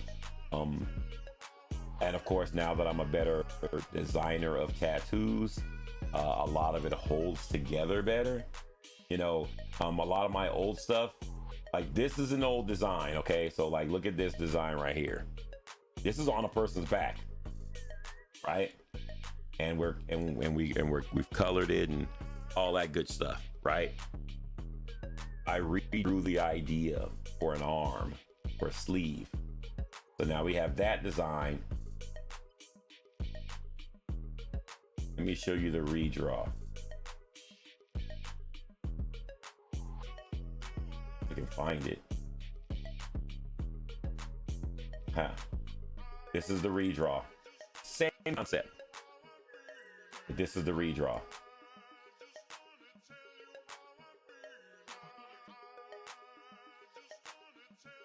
See the difference in when you actually understand a lot more? Same concept, mind you. Same concept, different approach. This is a sleeve. This is a back piece.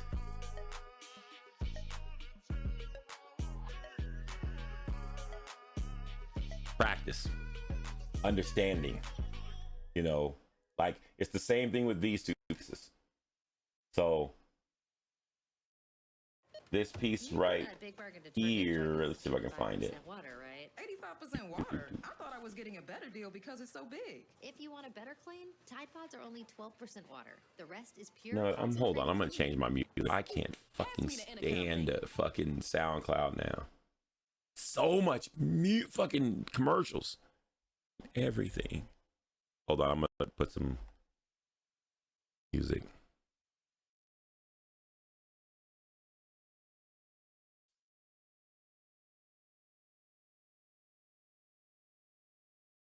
What's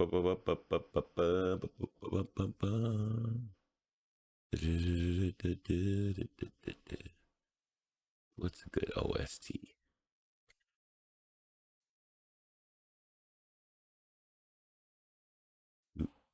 toot, toot, toot, toot, toot.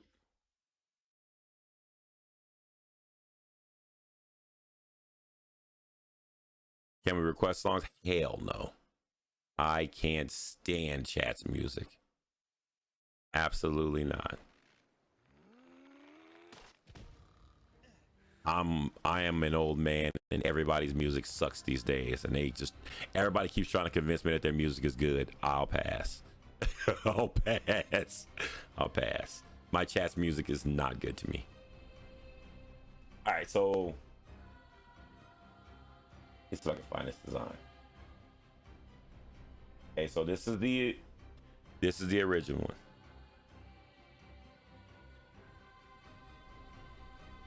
This is the story of Persephone now. Remember that. I showed you guys the design earlier, but this is the original concept for that tattoo. This was about 3 years ago. It's designed for a sleeve. This is the original concept. This is the redraw of that same concept with a better understanding of tattooing, which is what I'm trying to get my son to understand. The hardest thing about teaching somebody when you are more advanced in tattooing is that you don't understand that they are not, and you have to go backwards. So this is the finished product, or this is the reimagining of this.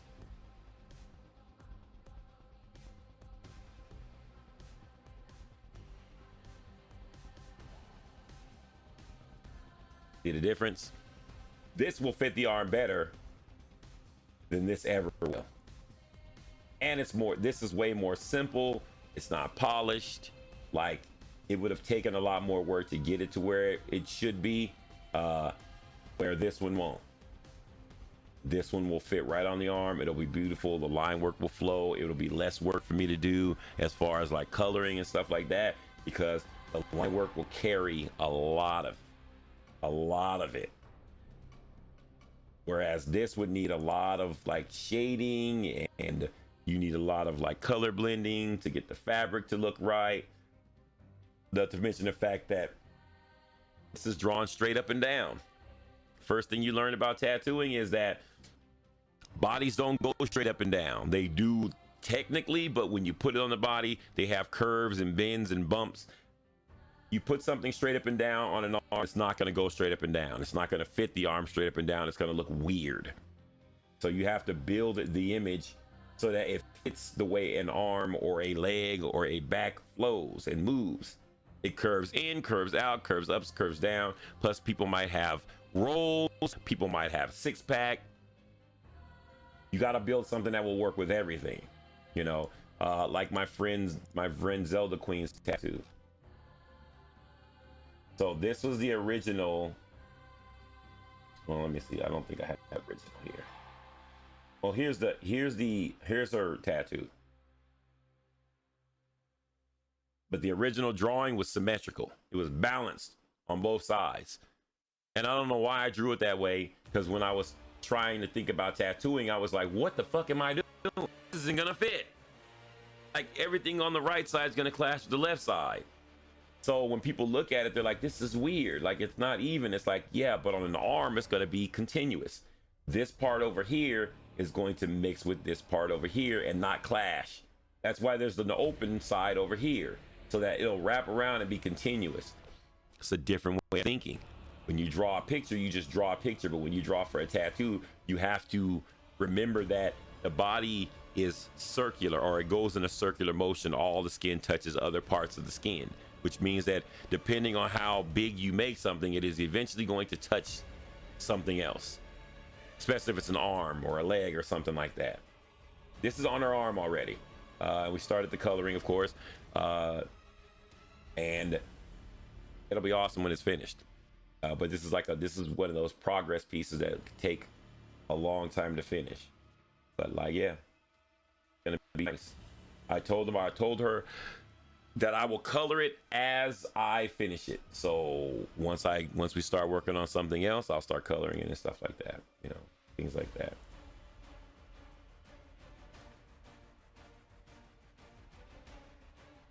Can you explain to me why people do blackout? I mean, completely black arms. It's a spiritual thing. I can't explain it to you because I don't do it. I just know it's a spiritual thing. I have no idea. You have to ask someone that actually has it done. It's one of those things that just kind of, it's like tramp stamps. Someone did it, and someone else liked their concept of why they did it, and they copied it, and then it became a thing. You know, like that's what tattoos are. It's someone's original idea that became something more than just original. But the original person that did it, I guess it was a spiritual thing. I don't know what it has related to. I don't know. I have no idea. He just liked the pain. Yeah, it could be. Yeah, it could be that. It's different for everybody. That's the thing. It's like, I heard it was a spiritual thing. It's something to get you in touch with your like self or whatever. I don't fucking know. I don't know half the shit that. It's the same thing with butthole tattoos. Why? But they do it.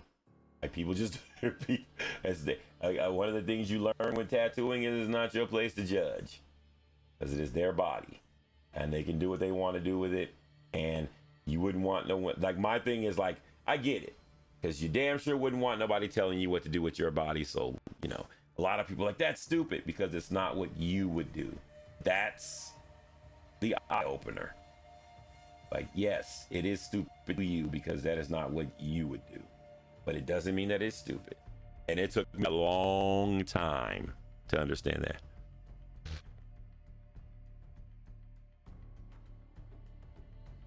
But like, I don't know. I have no idea. Yeah, I can't explain to you what it's about, because I don't really. If someone came to me and told me to do a blackout tattoo, I would just do what they asked me to do, or I would not do it. Either way, I don't like. I'll choose to do it or I don't. If I'm drawing something like a cultural thing, I would like to understand the cultural thing. But blackout tattoos are one of them things that just kind of became that were kind of a niche thing that became a fad. A lot of people don't know why they do it now. They just do it. And as an artist, one of the things you learn is like it's not for you to understand, because it's not your body. If someone asks you to do something, you literally either do or you don't. So a lot of stuff can't be explained, and if you could explain it, it wouldn't make sense anyways. And those are just one of those things where I'm just kind of like, I don't know. I have no idea.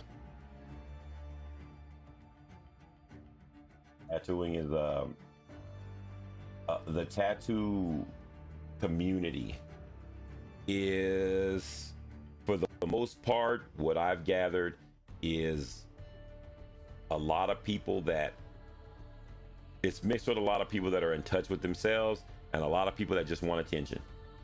And you can tell the ones that want attention from the ones that are more in touch with themselves. Tattooing, it could be a therapeutic thing and stuff like that. Do I have Celtic tattoo designs on me, or have I done them? I've done them before. Like, again, it's one of those things where it's like, yes, I've done it. Do I save them and so I can be like, yeah, dude, look at this? Like, no. I've done Celtic tattoos. No, I don't have Celtic tattoos on my body because I'm not Celtic. Like, that wouldn't make any sense. Do I save the designs? No, because I don't do Celtic design tattoos. I don't design them. Have I done them as tattoos? Yeah. I've done quite a few, but they're not my thing, so I don't save them to show people. I only show people what I want people to know I do. But as a tattoo artist, I can literally tattoo everything. Everything. Everything. To an extent. Because everything is based on how much a person can pay and all that stuff too. But as far as my abilities go, and as far as like what people think you should be able to do, I can do all tattoo styles, my own way. I can do large pieces, small pieces. I can do lettering, all that stuff. But it's What people want in tattooing isn't what I want to do. A lot of what people want in tattooing is rather basic compared to what I want to do. But again, it's not about me. So I just do what I'm paid to do. And it's worked out so far. I remember when I was younger, I used to be like, people suck and blah, blah, blah. They don't have good ideas. And it's like, I can't tell somebody what they should get. Nor do I promote stuff that I don't want to do, because that is just dumb. I had to learn that too. It's like, don't put stuff on your Instagram or your website that you don't want to do, because when you post it, that's what people think you do. The shitty part about it is you have to post something. So a lot of the stuff that you post is what you have done on people, and people think that's what you do. So you have to find a way to do things that you want to do to show people what you do, because they can only see what you post. And if you literally don't post anything, they don't know what you can do. It's a very slippery slope, which is why the beginning artists all look like they do the same thing, because this is what people come in and ask, because non-artistic people are not creative. They don't know how to think of artistic stuff because they are not artistic. Artists suffer when they first start because they don't know how to get past it is business. You are getting paid to do this. You can do your own shit on your own time, but this person is paying you. You do what they pay you to do. Like, once you get to a certain point and you get really good, you don't have to do what they pay you to do, because you will have a following and people will come to you just to get work from you because you're you. But you have to do your due diligence. You have to put in the time. The same thing with doing art. Everybody wants you to draw something, and everybody thinks that you're sitting around waiting for them to come along so you can draw for them. You know, and every time they see an artist, it's like, can you draw this for me? Like, and even artists do this. They're like, can you draw this for me? And it's like, I mean, in your brain, it's like, why can't you draw it yourself? Oh, because I'm not good. Well, you could get good. This is what we think. Well, you could get good if you draw. You're an artist. Oh, well, I'm not that far. Everything that you're saying is like, everything that people say that when they say that kind of stuff to artists, they're just basically looking at your words and like, you don't want to try. And then you want me to waste my time to draw something that you don't want to try to do, so that you can copy or whatever it is you want to do with it. But that's what most artists think. You know what I mean? When you ask, because people don't ask for things most artists want to draw. They think you're an artist, you should be able to draw what I tell you to draw because you're an artist. It's like, people really think like that. They literally think like, you're an artist and my friend's an artist and they draw like this. Draw what he draws because you're an artist. And it's like, no artist draws alike. And when you tell somebody that, their brain just explodes. Like, what do you mean?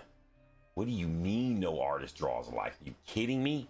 You guys are artists. You put lines and paint on paper.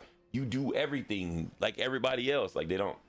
And a non-artistic person doesn't understand how well art works.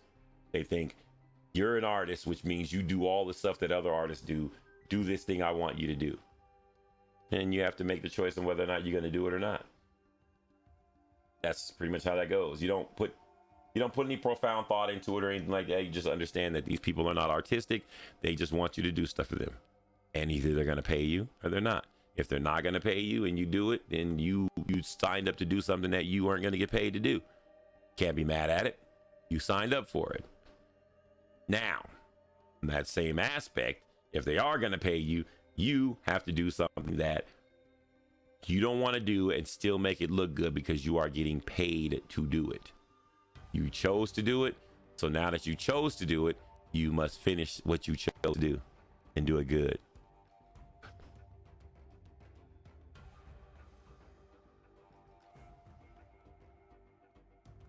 Well, that's the thing, is like, you drew that eye and you put it out for the world to see. It's the same thing as people coming in here seeing me drawing half naked women. This is what people think I draw, which is why I have this thing on the side of the screen to show people that I can do more than that. Because a lot of people just think that a lot of people are just probably like, he draws half naked waifus, like 80% of Twitch. It's like, no, this is what people ask me to draw. It's not what I want to draw, you know. I'll check it later. I'm not gonna check it now. If I've seen one eye, I've seen them all.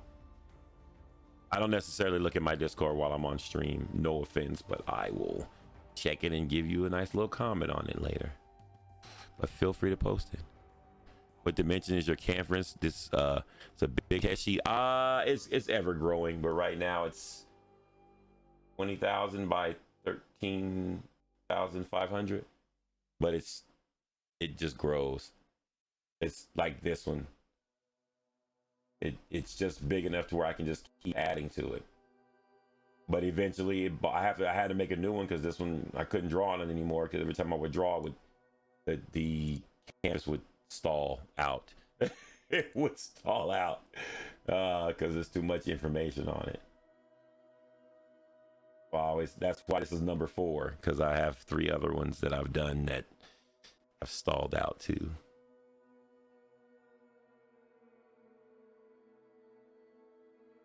But yeah, like it's that, like, you know what? I used to start them out as just regular size sheets of paper, but then I would run out of room and I would have to keep expanding them. So now I'm just kind of like, you know, yeah, it gets laggy. It's all about your processor and your all that stuff, your RAM. But my computer is beefy, but it's still like it has limitations. Everything has limitations. So like that shit just lags out, and I'm like, oh man, like, oh man. Yeah, I have 64 gigs in this. Well, back when I got it, I had a Ryzen 9 processor. Like Ryzen 9, I don't know if it's like still up to date or whatever. It's like, you know, like it's just a lot when you try to do big canvases. But the thing is, you don't have to do big canvases to get detail. I just use big canvases for room because I want detail and I want to put a lot of stuff, you know, on it, you know. So because like I have a bunch of canvases of a bunch of different things that I draw, and that's how I like to draw. I like to have my other art near me, my other sketches near me. So like this is just a sketch, I'm going to start a new one. I like to have them near me to use them as inspiration to draw other stuff, rather than popping open all these different things that I draw. Why not just have it on the same canvas in relation to what I'm drawing? It's all just sketches anyways, so it's like, you know, it's kind of how I look at it. It's like, oh, they're just sketches anyways, so I'll just plop this here while I'm working on it.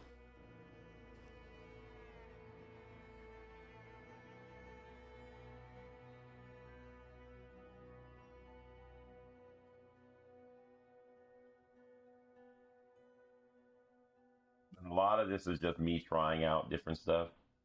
It's nothing more than me trying to figure out, like, trying to make complicated things not so complicated.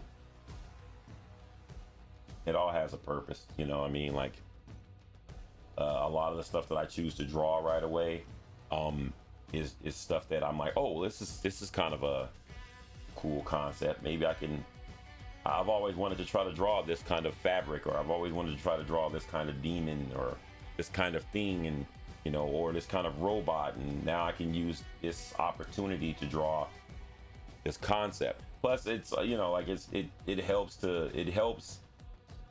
with my process if I'm doing it a lot, you know what I mean?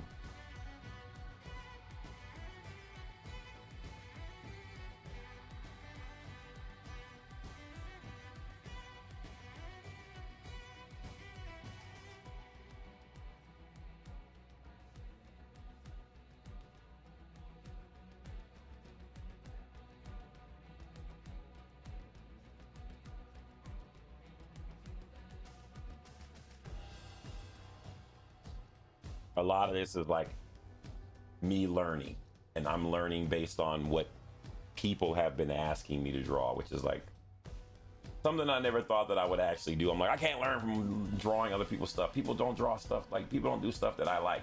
And it's like, that actually held me back, because it helped me become a better artist to actually try to draw things that I normally wouldn't draw for other, like, you know, because that's what other people ask me to draw.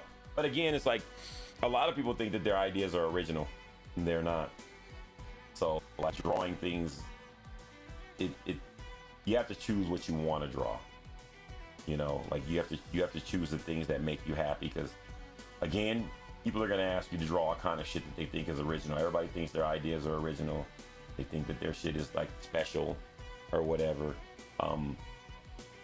Because if they're not artistic, or they haven't been doing art a long time and they haven't seen it, it's new. And you just have to understand that. Hey, Sean, how are you?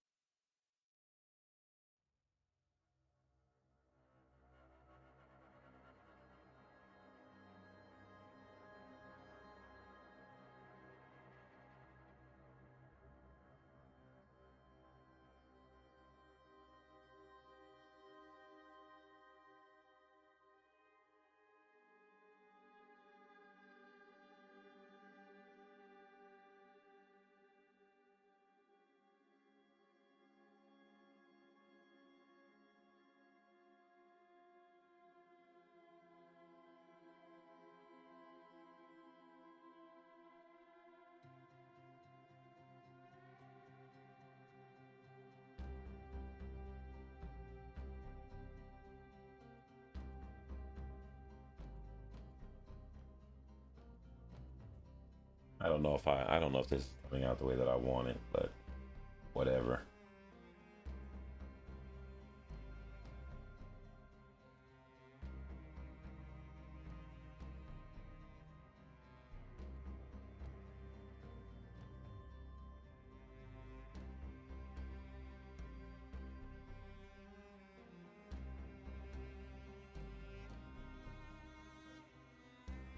Yep, you're working.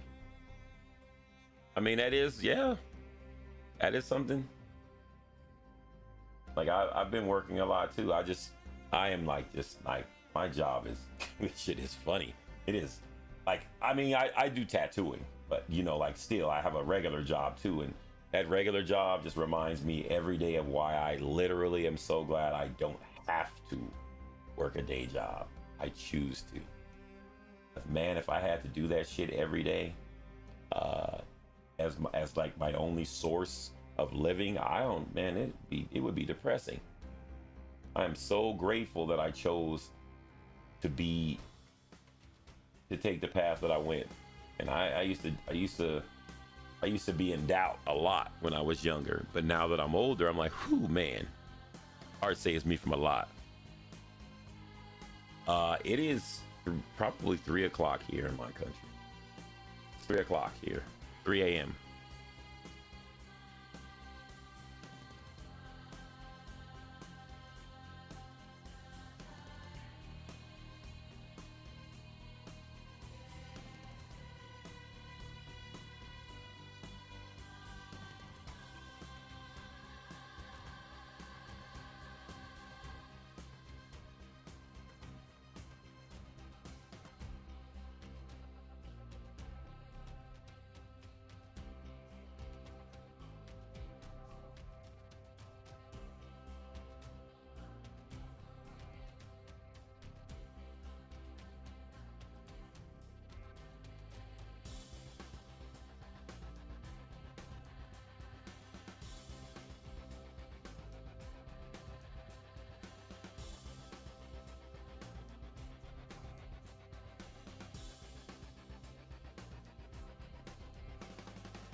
Aren't I tired?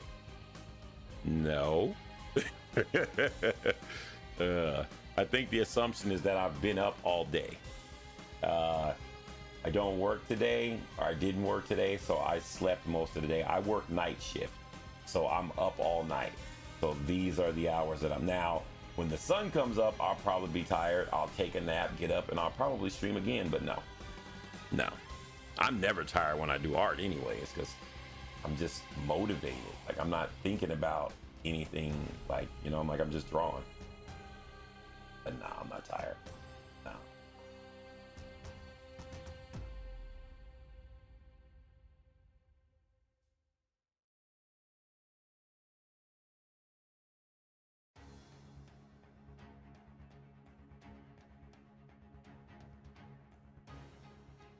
Most of the time I'm torn between ideas, hopping from one project to another, so I never finish anything.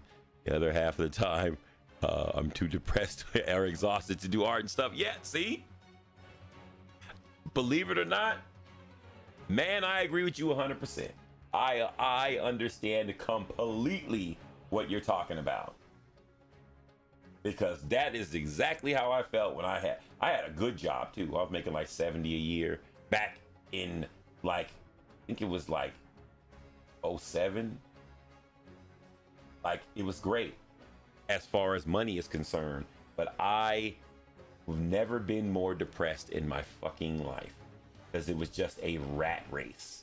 And it was just like, yes, I had money and I could go do stuff and, you know, things like that when I was off, but I was hardly ever off. And all I was doing was just working. And then when 9/11 happened, because that's how long ago this was, it opened my eyes to realize that, holy shit, I could lose my job and literally have nothing. And because I'm working for someone else, I need something that will sustain, you know, all that kind of stuff. Like, it's just, yeah, I get it. Like the art part, yeah, it's hard to draw when you are, but the thing is like, I used art to escape that. That's what I started doing. I started drawing to forget about, you know, because I had a very vivid imagination. So I would draw to forget about shit that was going on in the world, you know, bill problems, stuff like that. I would just sit down and I would draw, and I would be like, this might be useful someday. I might use this for something someday. This is pre-tattoo, you know. So I'm like, yeah, I was like, dude, I get it. Like, as much as it is, like as hard as it is, whatever, like, do not stop doing your artwork. Like, force yourself to do it if you have to. I don't give a shit if you draw crap every day. Just draw. It will, trust me, it will make sense later. It will not make sense right now, and it will frustrate you to the ends of the earth trying to force yourself to do it, but force yourself to do it every fucking day. It will make sense later.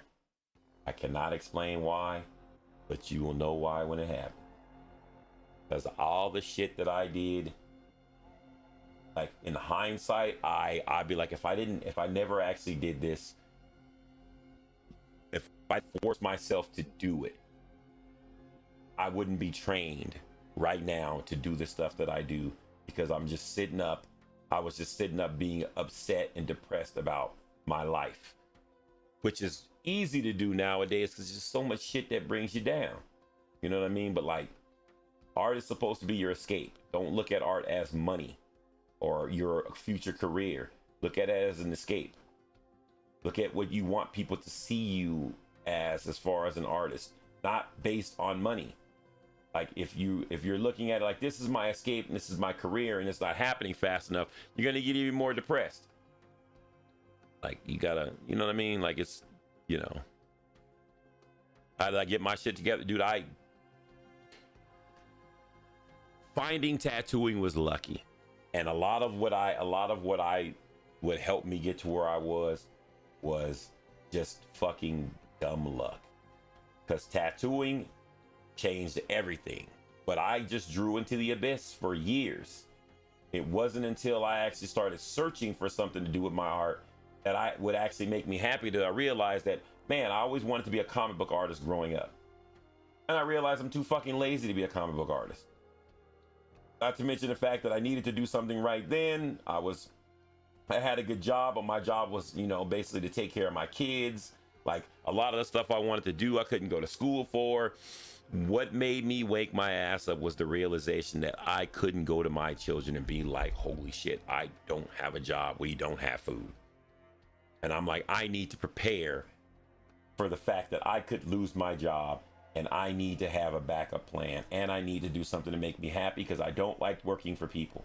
You know what I mean? And drawing is all I have. What can I do in drawing that I know I can do that will make me money, a lot of money, the amount of money that I make right now? And that was right around the time Ink Master came out. And I was like tattooing, but I didn't know how to tattoo. Found somebody to teach me how to tattoo. They basically didn't teach me shit. I went through a couple years of fucked up shit in tattooing until eventually I found some people that were actually interested in helping me and not just interested in getting money out of my pockets. And I ran with it. I sucked at, I thought I was good at art, but like compared to what I am now, what I did back then was trash. But I didn't know that. As long as you don't know that your shit is trash, it's not trash.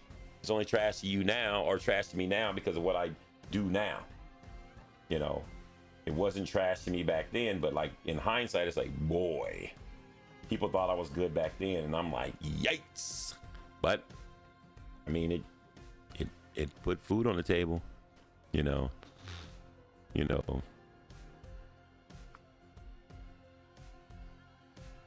Well, the idea of living in the here and now and all of that stuff is cool, but you learn from the past and you prepare for the future. Living in the here and now, you shit hits you out of the blue and you aren't expecting it. And that's what happens with people that just, you have to be able to have a healthy balance of all of it, which you know what I mean? It's like, I don't want to worry about the future. Good. I don't want to live in the past. Good. But you have to embrace all of it. If you're just living by the seat of your pants, like you'll find yourself on your ass a lot. You know, just, you know.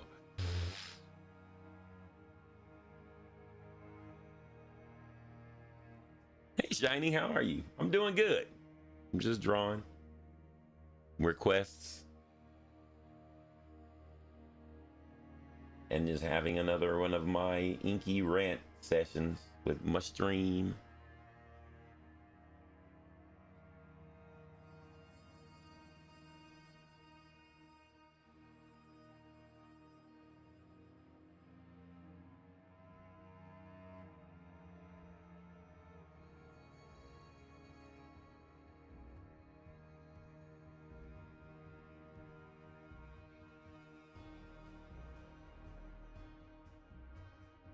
I don't know what I'm gonna do with this thing here. I supposed to be a crown of some sort, but I don't know what kind of crown I want to do. That looks like poop.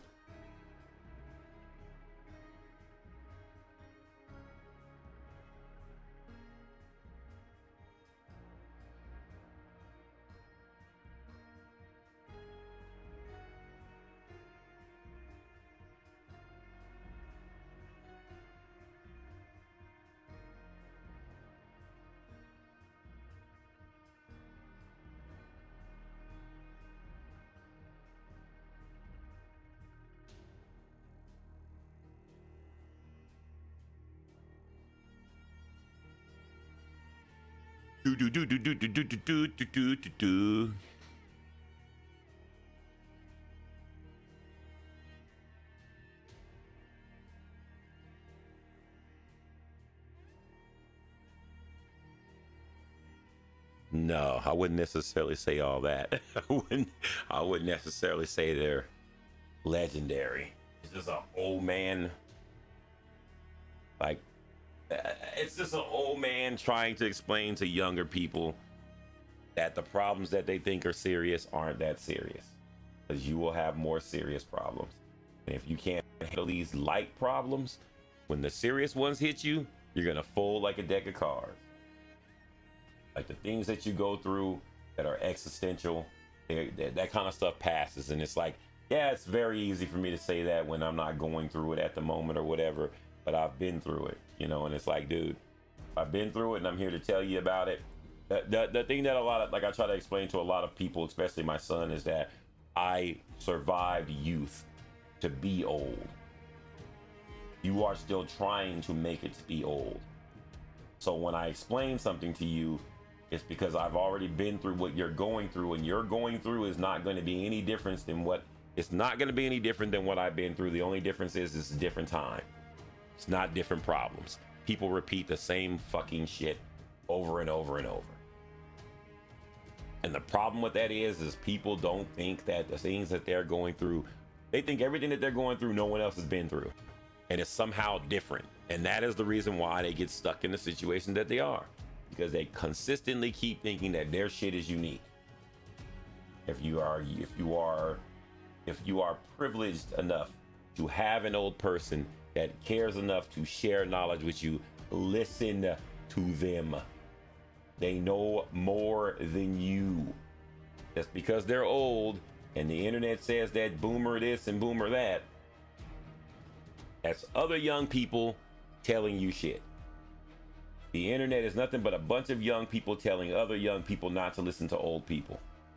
But those young people are in a position to where they can actually afford to be rebellious. Like a young person telling you, you got time, take your time, and you got all the time you need to no, you don't. You know how many times like I fucking hear people on the internet tell other people they have time and, you know, you don't have to go out and get a job right away and this and that. And it's like, don't fucking listen to people like that. You literally don't have time. Everything you want to do and everything you think you should be doing, you should have been doing yesterday. You don't fucking have time. Those are rich people on the internet telling you shit to make you feel good about being lazy. And they have parents that literally put up with their shit. That is not you. You don't have time. Get off your lazy ass and get your shit together. You're never going to get to where you need to be if you don't get to where you need to be. You got to start moving in a direction in order to reach that direction. Now, granted, if you are an artist and you are on an art journey, you are on the journey already. You have time because you are already on the journey. But if you haven't started the journey yet, or you haven't started in a direction that you need to move in, you don't have time.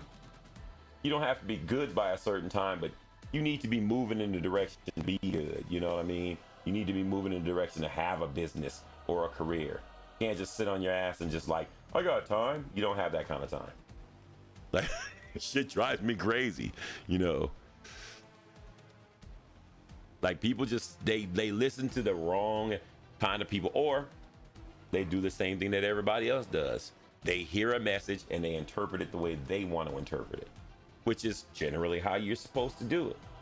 But if you interpret it wrong, the person that delivered the message isn't to blame. It's you, because you should have interpreted it the way you should have interpreted it better, or you should have probably not listened to them in the first place. You know, like a lot of people will find reasons to stay the way they are because they don't want to change. And that change is like, oh, I don't want to fucking, man, I don't really want to do this. I don't want to grow up. I don't want to. And then people telling you got to do it isn't what you want to hear. So you find people that tell you you don't have to do it. Not right now. Like, see, I knew I didn't have to do it right now. Whew, man, I'm going to go back to sleep, you know, and then like before you know it, you know, life has crept up on you, and now you got to do some shit and you're like, I wasn't prepared. They said I had time. Yeah. But those people don't have to pay your bills and all that shit. Those people are on the internet just inspiring you. You know what I mean? But they're inspiring you to be lazy, which is, you know what I mean? You need someone in your life that's going to literally be like, look, listen, I'm gonna be honest with you right now. You're kind of a lazy piece of shit. You know what I'm saying? Like, you're cool and everything and all that, you know, it's all good, but like, you know, you kind of lazy piece of shit. I need you to get off my couch, get your ass in gear, because you don't have time. You need somebody to look at your artwork and be like, that shit is garbage, but it's only garbage because you're doing this and this and this, and you have potential to be great. You can't have people that's just shitting on you all the time. You know what I mean? Because you have somebody that you trust that tell you stuff in a way that makes you understand that I'm not being mean to you. I'm just trying to set you on a course. And eventually you will reach that course and you will be thankful for it. You might not be thankful for it right now, but eventually you will be. You need friends like that. You don't need yes men. You don't need to be liked. You need good work ethic. You need good motivation. You need something to kick you in your ass, to get your ass up off of the couch, to do stuff. Doesn't matter what you do something. His life wasn't meant to be sitting around watching other people do stuff. You know what I mean?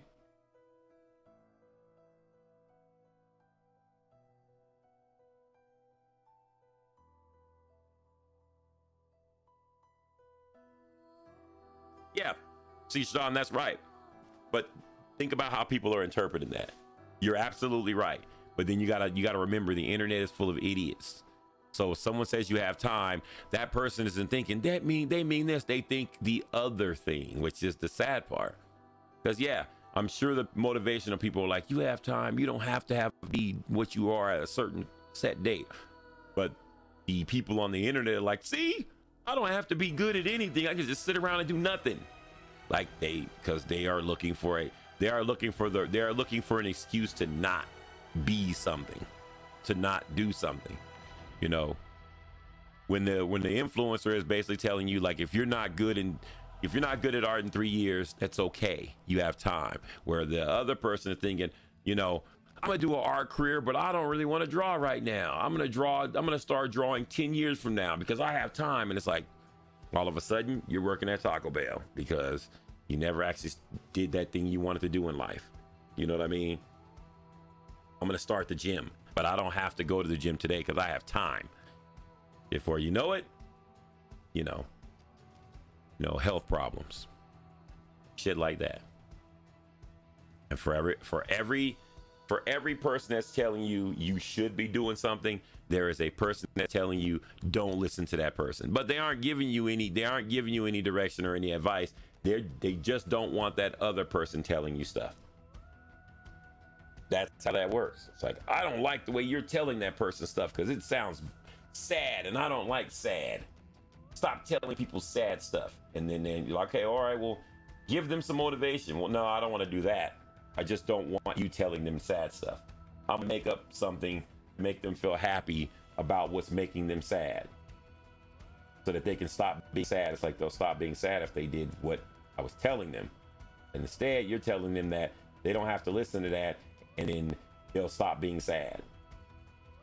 The same thing with art. My art is like, you know what I'm saying? Like, if someone says, why, like, what can I do to make my art better? And I'm giving them like a reason, or I'm giving them something to build on. And this other person is like, don't listen to them because they're not Andrew Loomis, or they're not this person, this and that. And like, okay, all right, fair enough. Don't listen to me. What do you have to tell them? Oh, I don't want to teach them anything. I just don't think you should be teaching them anything. That's how they look at it. It's like, I don't like you telling people stuff, but I'm not going to tell people anything. I just don't want you telling them stuff because I don't want you telling them stuff. It's like, you can't deny people knowledge if you're not willing to fill in the blanks. You know what I mean? If I'm willing to share free knowledge and they're willing to take it, you know what I mean? Who are you to tell them they shouldn't be listening? You know, something I might tell them might actually click. You know, while you're just basically sitting there watching them burn. But you know, it's like you're trying to spare them future heartache when it's going to be worse if they don't do anything about it now. You need to have people need to experience pain so they can experience joy. You know what I mean? People don't want anybody to experience pain nowadays, which is really funny. Like, no, you gotta suffer. You gotta hate your artwork. You gotta want to quit, but not quit. You know what I mean? You gotta go through this stuff, the part, so that when you reach the part of your art career that you want to be at, you're proud of what you've accomplished and what you've went through, because it was a journey, and you can be happy being like, yeah, I remember when I used to be shitty. You know, I might not be the greatest artist now, but I'm way better than I used to be. And I remember because I used to suck and this and that, and it makes sense more later on. But there's always a person that doesn't, you know what I mean? Like, there's always a person that wants to disrupt someone else's growth because they don't like what someone else is telling them.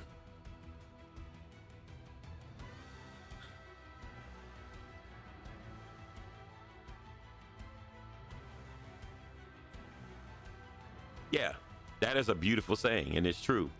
It's the same thing. Like, a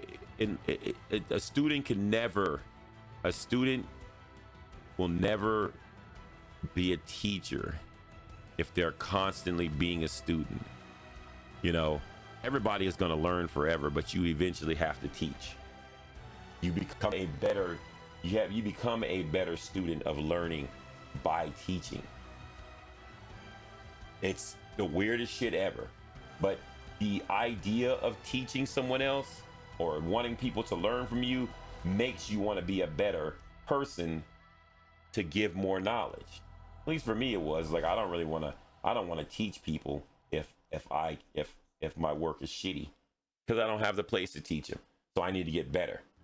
Even though these people are already like you're already, you know, this and that. Like, nah, I need to be better so that I can give you better, because I want to give you the best. You know, and like that's how that should be. It should be like, it should literally be like, I want to be the best that I can be. You know, I want to be the very best, like no one ever was.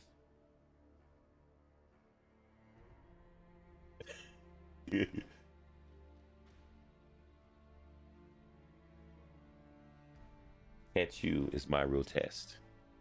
To train you is my cause. I will travel across the land, searching far and wide. All right, I'm gonna stop.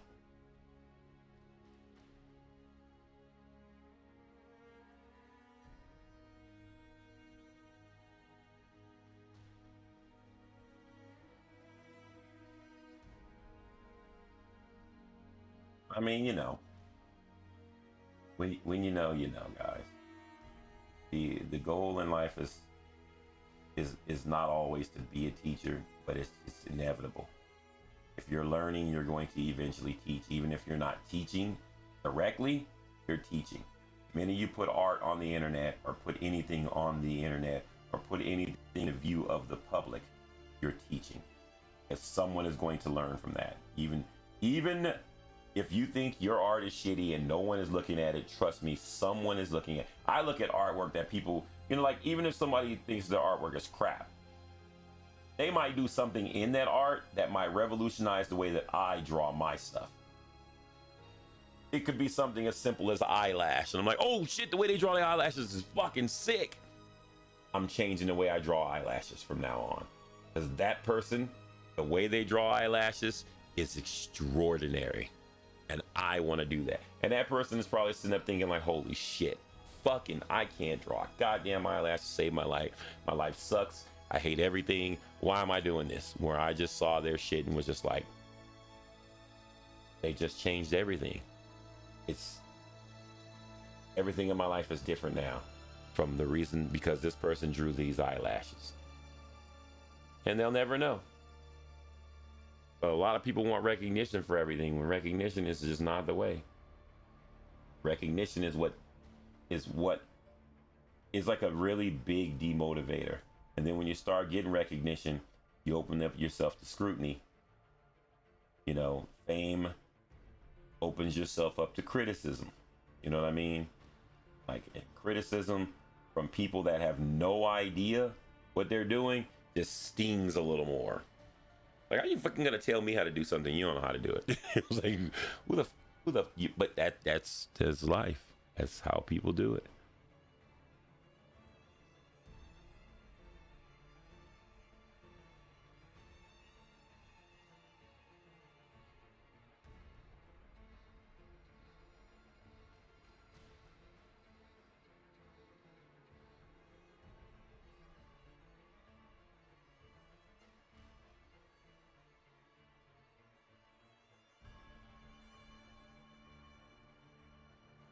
Again, guys and girls, if you have any questions, feel free to ask.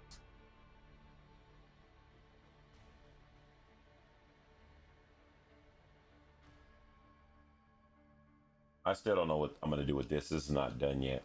I need to add some kind of wings to it. So like, her back is gonna have wings on it.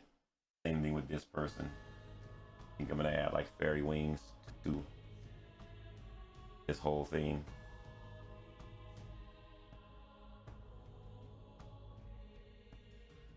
Well, I wouldn't necessarily say you need to learn it by yourself and not copy. Copying has its purposes. So is tracing. Like, I mean, in the idea, in the aspect of learning, it's when you get to a certain point that you have to stop and start out on your own journey. You know what I mean? Like, when you first start out, you're mimicking people that you, I guess, idolize or whatever, you know. But once you get to a certain point, you have to become the idol. You know what I mean? Like, yeah, like that. Like you're gonna always start out looking at other people and wanting to be like other people, or like it's just inevitable. You're influenced by someone, whether it be your parents, like you're influenced by someone. Eventually you become the influencer, even if you don't want to be.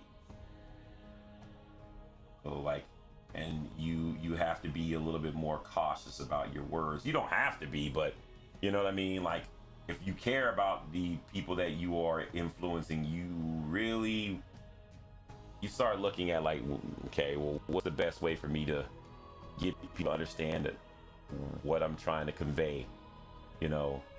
Or you don't have to care at all. You just do you, and then let motherfuckers like, hey, I'm not your teacher. Like, I'm just doing what I'm doing, man. Like I told people, I am not a teacher. I just do stuff. If you learn something from it, great, but do not look at me like I'm a teacher. I am not a teacher. I do not want to be a teacher. Just want to do art and motivate. I am more of a motivator than I will ever be a teacher.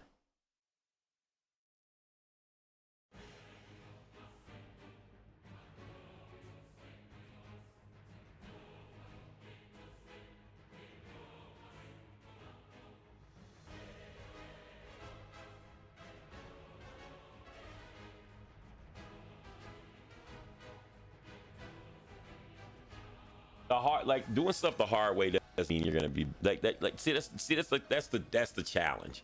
It's like something harder doesn't necessarily mean better. I used to think that too.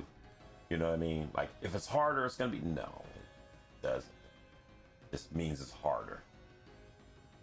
You want it, you want the journey to not be hard. You want it to be fulfilling. And hard is stress.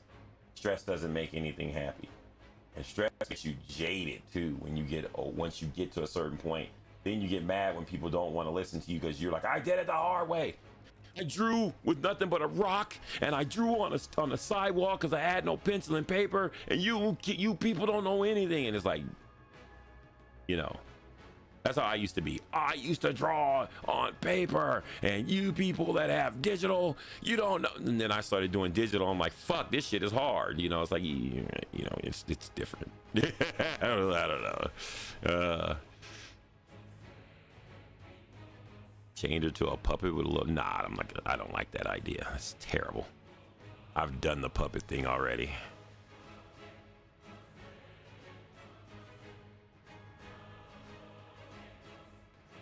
I've drawn so many puppet women and stuff like that. Like, the puppet idea is terrible.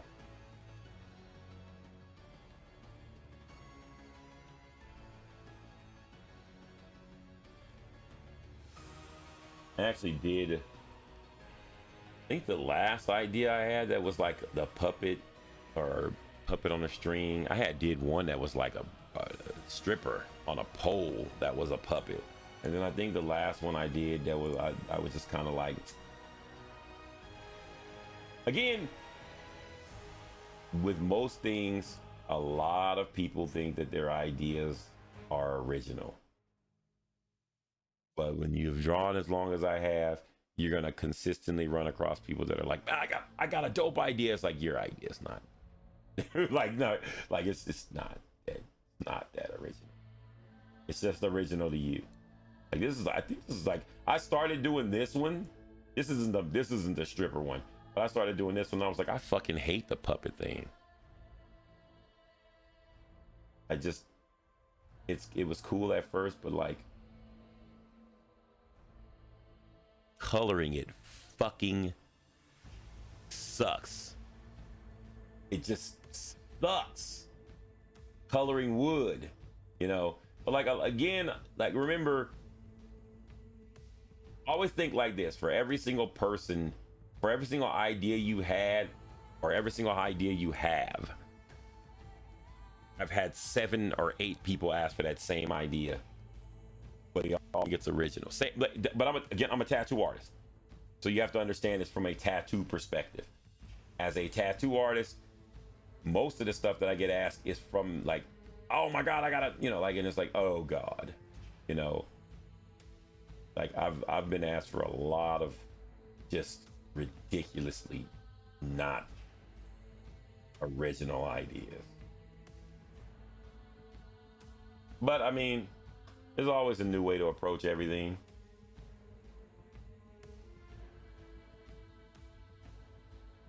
My son was coming to me like, because so I have my son drawing one drawing a week and presenting it to me, and I'm basically showing him and telling him what I would do different.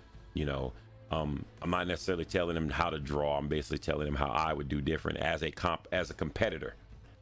I am your competitor. This is what I would do different to take your client.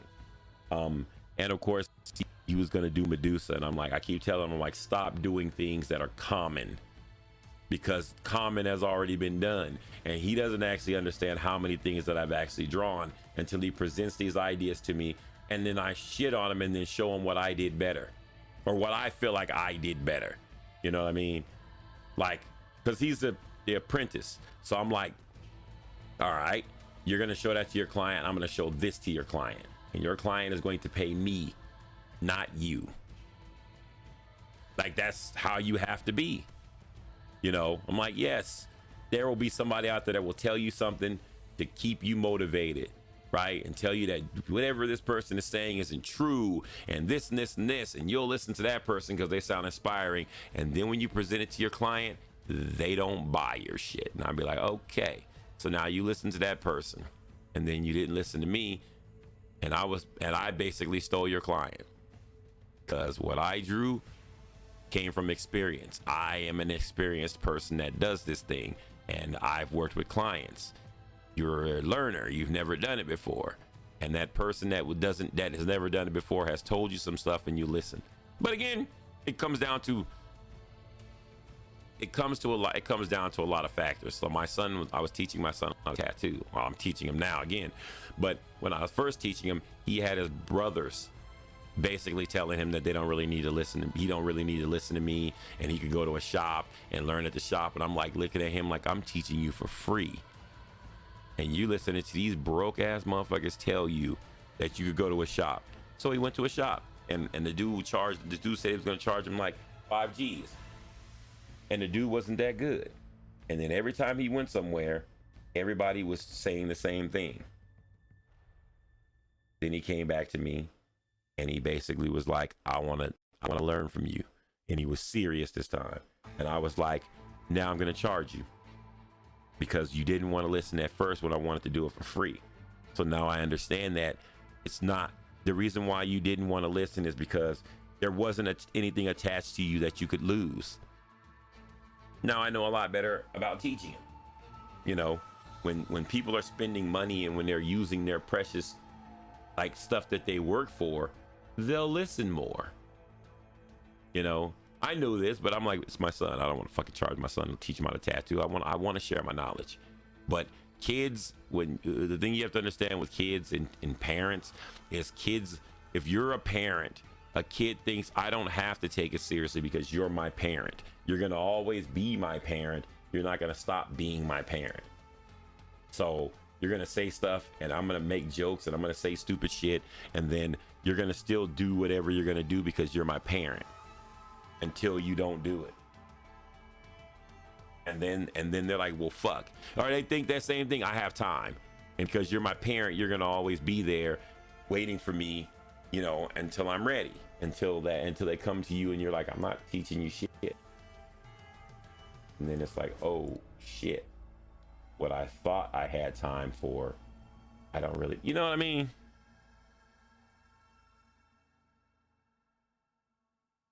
Am I still doing Adorable Nightmares? Yeah, of course I am. Am I actively doing it right now? No, because I'm trying to finish this book. But yes, I am still designing them, and I am still, yeah, I'm still doing it. I'm just haven't been. I've been working a lot, and I'm trying to finish this off. But yes, I am definitely still doing it. 100%. You are still the person I'm going to go to.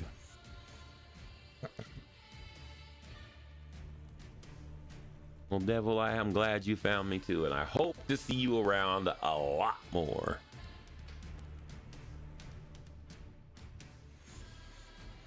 I do game on here too, guys. For those of you guys that are new here, I do game here too. Is that sick?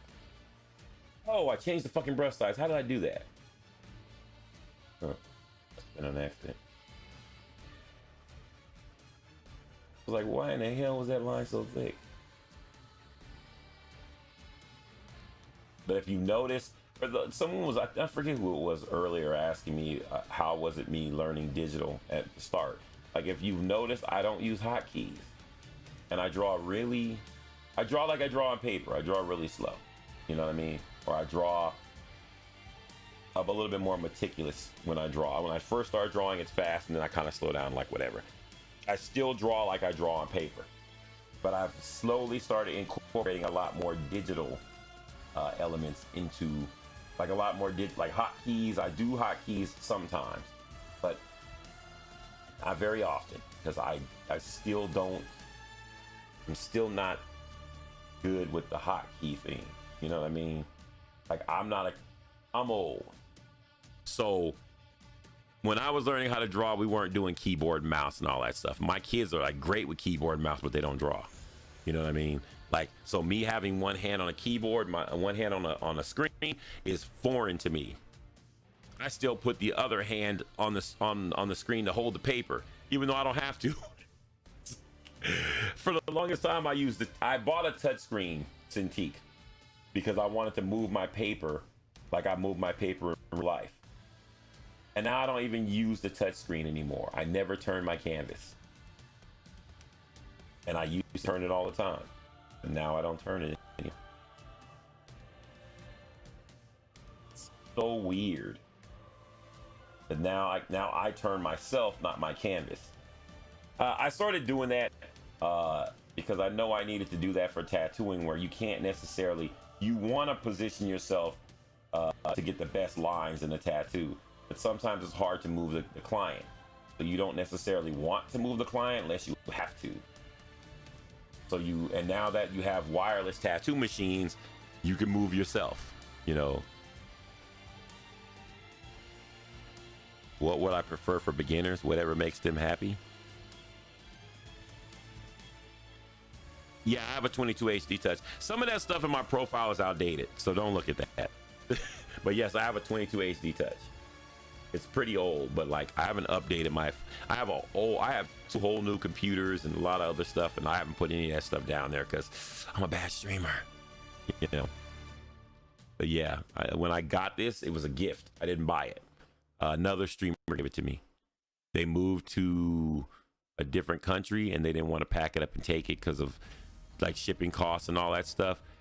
So they traded me a tattoo for it. And that trade changed my life because this tablet made it, like I had another tablet before this, but the tablet I had before this was a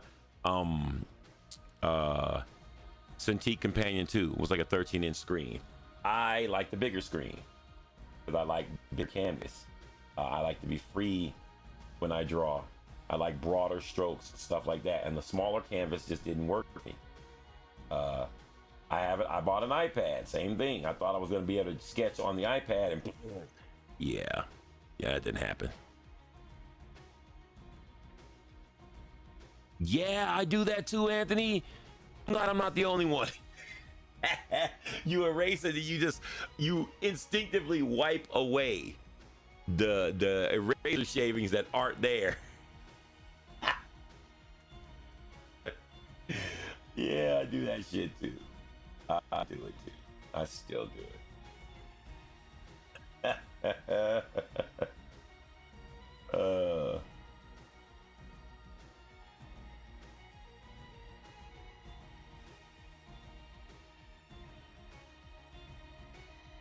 like that's the thing. Is like when you're learning digital, don't learn to do it like the people that are already doing it. Learn to do it what's comfortable for you until you get comfortable with doing it. Then you can pick up better habits. You know, you can pick up things that other people do that make it faster. But I told myself, I'm never going to learn all that shit until I completely commit to being a digital artist. I'm not a digital artist. I'm a fucking tattoo artist that does digital. I'm an artist that does tattoos, and I happen to do digital, but I am not a digital artist. That's not what I do to make a living. It's just something I do because it's convenient. You know, like I don't work for companies. I don't use digital art to make money for companies and all that stuff. It's not my line of work is still traditional art. But I do digital and I do like it.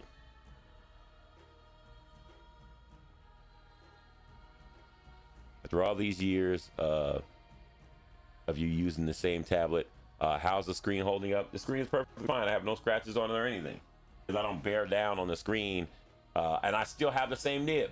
I see people that their nibs are just like chewed down. And I'm like, how?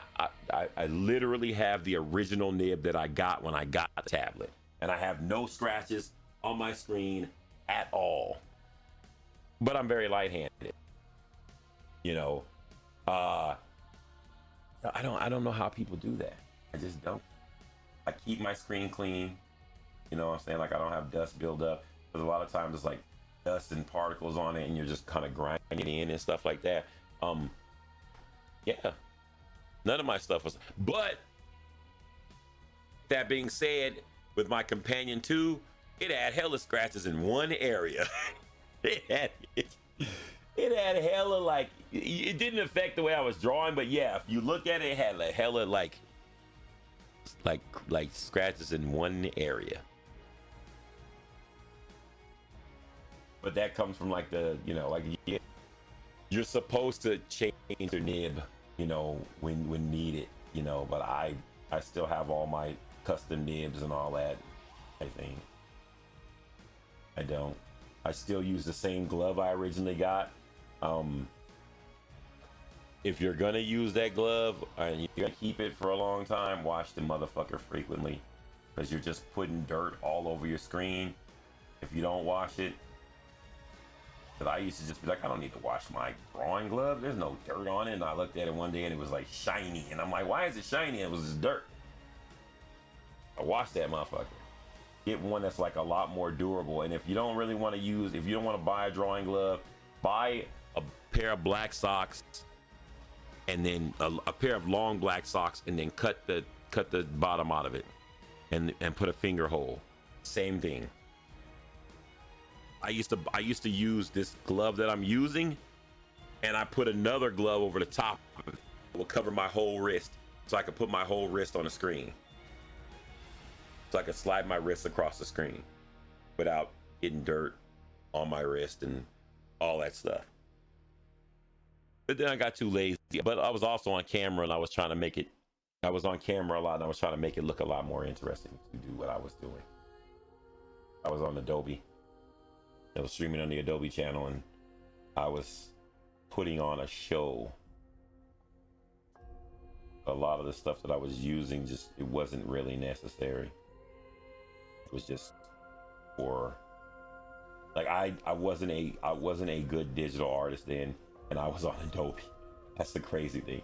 They hired me to stream on their channel because I did art on Twitch, and they were showcasing artists from Twitch on their channel, and people thought it was ridiculously amazing that most of the people that streamed Adobe did traditional art.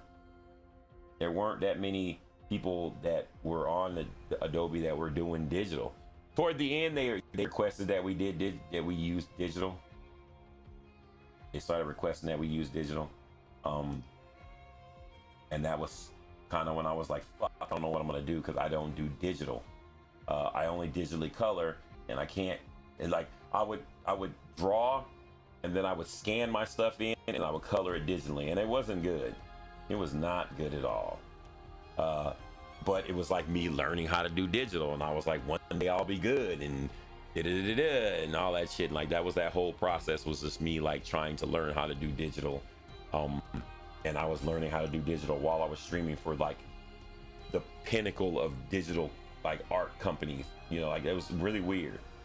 And then I got the opportunity to stream on Behance with the skills that I know now.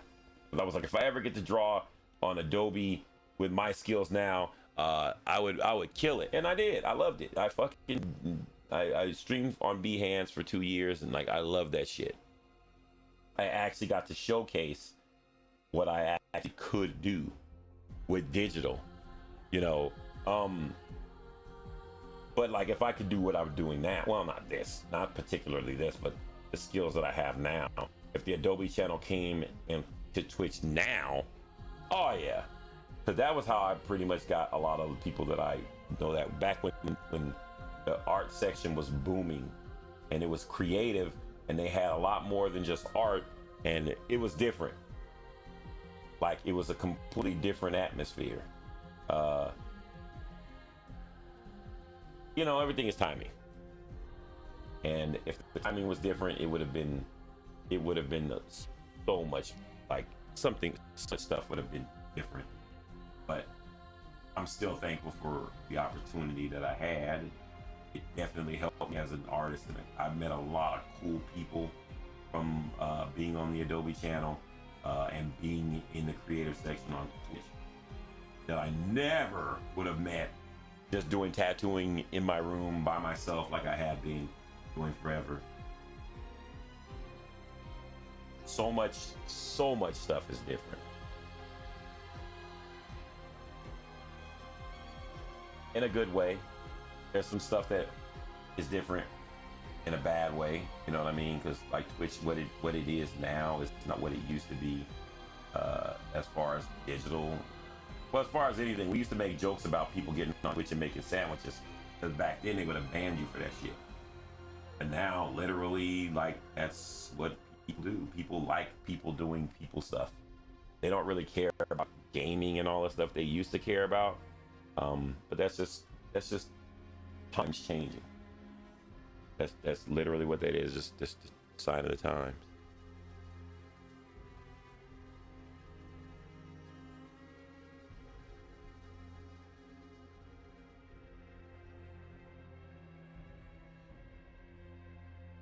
Yeah, I heard about the matte screen protectors because it makes it feel more like paper, but I never actually like invested in one. But I heard about it back in the day, and I was like, I might actually have to invest in that when my screen starts fucking up. And I never actually looked into it. It wasn't because I wasn't interested. It's just I just never got around to looking into it. Because I was always like, I saw people put screen protectors on their shit before, and that shit just didn't come. They didn't put it on right, and it would have air pockets and all that. And I'm like, man. And when that shit's on there, it's on there. Well, for the most part.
I couldn't draw on I couldn't draw using the iPad. I drew like one thing on the iPad, and I was like, I don't like the way this feels. And I spent $1,300 on that shit when I first got it, and I was like, man, I'm $1,300 fucking paperweight. I don't use it for nothing now but Netflix and shit like that. Like, I just never. Like, I don't want to make it seem like it's a waste of money, because it is a good tool, and it works good. It just wasn't for me. That was like my thing, was like, yeah, it's actually a really good tool. Just didn't work for me. What I wanted to do with it, it just didn't do. And I was like, all right, well, I'm not going to be depressed about it, because I bought it and I could always do like anything else, just learn how to be better.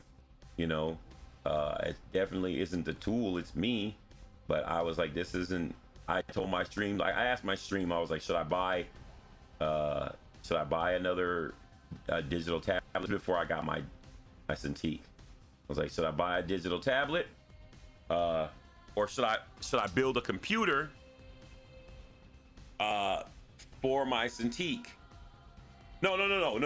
I know what it was. I told my chat, I was like, I asked my chat, should I buy a computer? I mean, should I buy a laptop, or should I buy an iPad? If I buy a laptop, you know, I'll be able to do portable streaming, this and that, when I go places and stuff like that. You know, or should I buy an iPad and it'll be more digital art, because I'll be drawing in the bed and stuff like that, and blah, blah, blah. And of course, everybody was like, more art. Man, look. I drew one thing on that motherfucker and then just never drew on it again. Like, I got Procreate, and I like the fact that Procreate did time lapse, but yeah, it wasn't enough to keep me interested. And then when Clip Studio came out with time lapse, I was like, yeah, I'm not gonna use Procreate. Now I have Clip Studio on the iPad, and I've yet to try it, but that might actually change me into drawing in the bed. But I'm like, if I draw in the bed, I won't get up and draw on my digital tablet. And I'm like, if I don't draw on my digital tablet, I won't stream. Like, this makes me get up and draw. And when I get up and draw, and I sit at my station, which is massive, I turn on my stream. You know, like, yeah.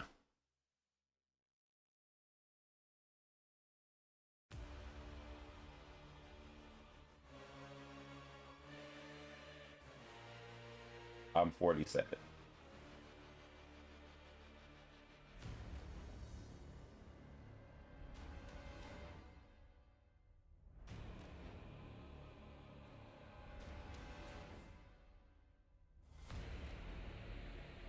What I will say about you wanting to learn how to draw digital is don't go out and buy the most expensive shit. Because that's the biggest mistake that most people make.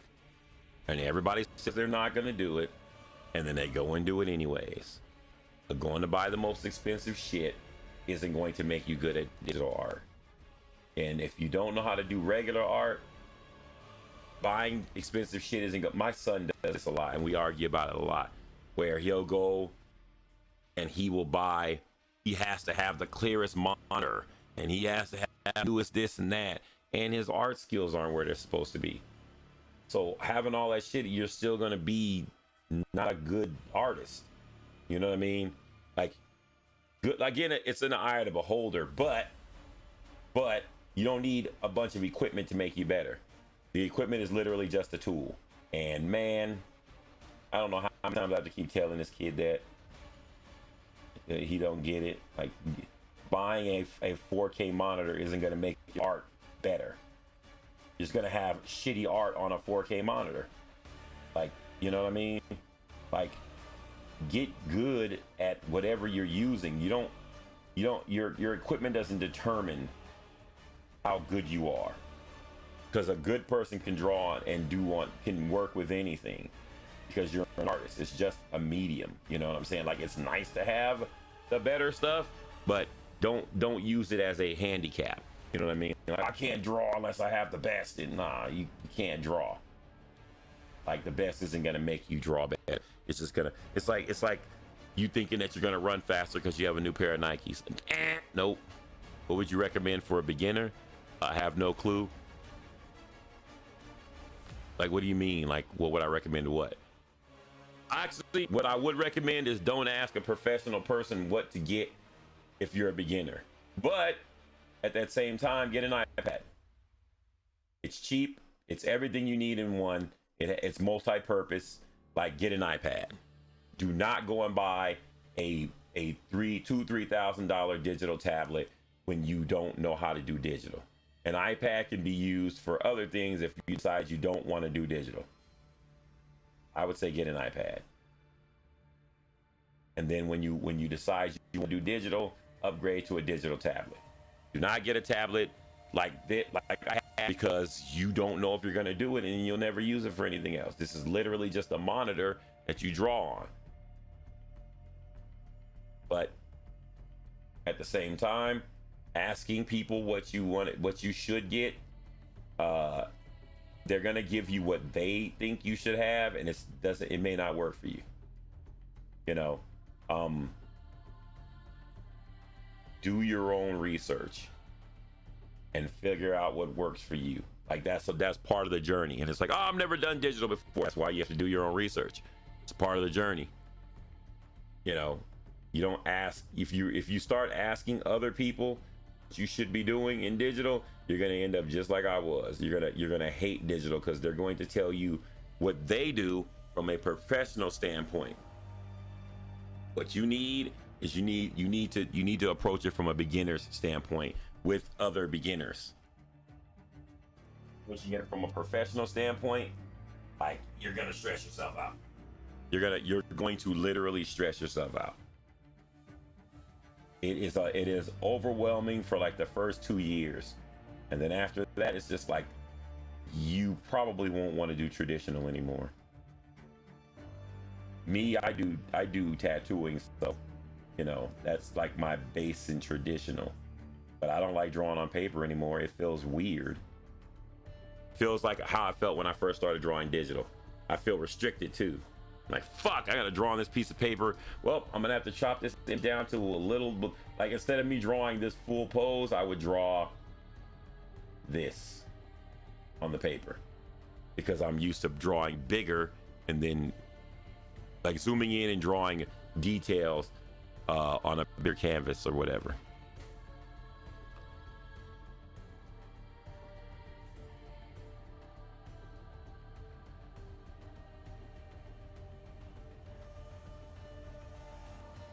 Well, trust me, there are lots of beginners on Twitch. Like I'm telling you, it'll help you a lot more. It will help you out a lot more. It's nice to be able to go and look at more experienced people, but if you ask a lot of experienced people what they do, they're gonna give you answers based on the fact that they think you're experienced. And a lot of that shit isn't gonna apply to you. And you're gonna be like, none of this is working. You know, and they'll be saying words that you don't understand and spewing tech at you that you don't get, and you're gonna be like, I don't get it. And it's because you're a beginner at it. And if you've never actually used a digital tablet, you need to put your hands on one and see how it feels. And if it feels weird, you got to get used to drawing on it first, which means you're gonna just be doing a bunch of doodles to get your hands used to drawing on this weird surface. Then once you draw on the weird surface, you can get back to, you know, the learning process. But if you have experience in traditional art, it'll make it easier. But I will say this, and I'm only saying this because I'm being honest. If you're a shitty artist as a traditional artist, you're probably going to be even shittier as a digital artist. It's not going to make you better. I'm just saying. You are, and shitty as in, you know how you draw. Like, if you don't think your art is good in digital, I mean, if you don't think your art is good in traditional, you're probably gonna think it's even worse in digital. Because now you're doing it in a medium that you're not familiar with.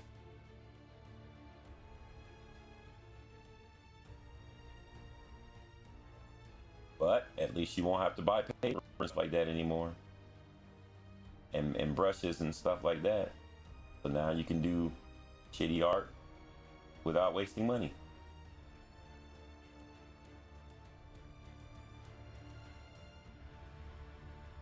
Like I did. until I didn't feel like my art was shitty anymore. Now my thing now is like, I don't think my art is shitty anymore. It's just now I feel like I'm ready for my next jump in evolution, and I don't know where I want it to jump to. I know I want to do 3D modeling. I know I want to do that. And yeah, I mean, I know as far as like art, like sketching and drawing, I want to put all my focus into drawing better tattoos and teaching people to draw better tattoos. And the one thing that I've realized over my many, many years of being in tattooing is tattoo artists don't really know how to draw that good. Like most, let me rephrase that. Tattooists don't know how to draw that good. Most people that draw in tattooing are just tattooists, which means they just do tattoos.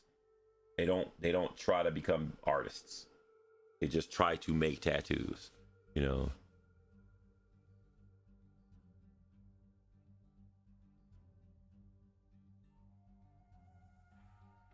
A lot of people keep telling me that I'll be good at 3D modeling because I can draw. So I'm hoping that's true, because that's my next journey.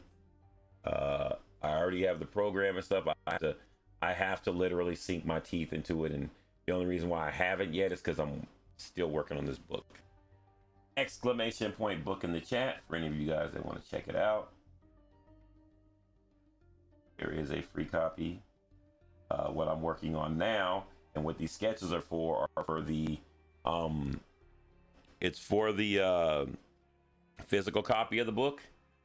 That's almost finished. I mean, I think I have about a couple more pages. A lot of the stuff that I do offline are like the not safe for work stuff.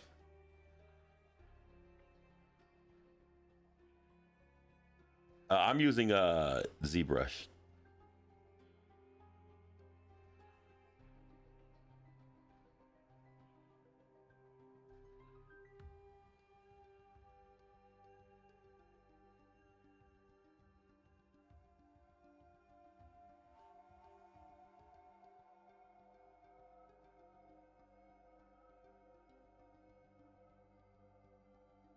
Like my thing won't be the building it in 3D.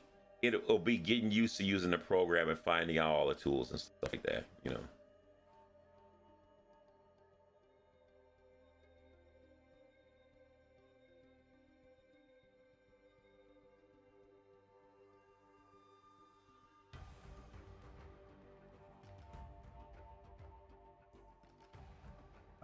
Like what I'm gonna probably do when I really start sinking my teeth into it is I'm just gonna let my hands just do whatever they do before I start, because I know a lot of people that do 3D modeling and stuff like that, but before I start seeking guidance or whatever, I'm gonna do exactly what I did with digital.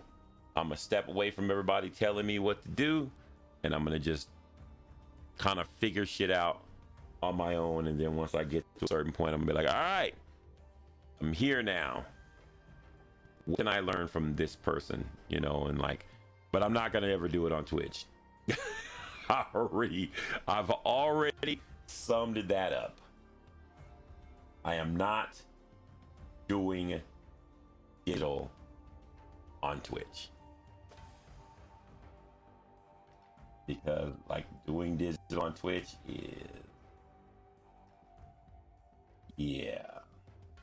I mean, like, I'm not gonna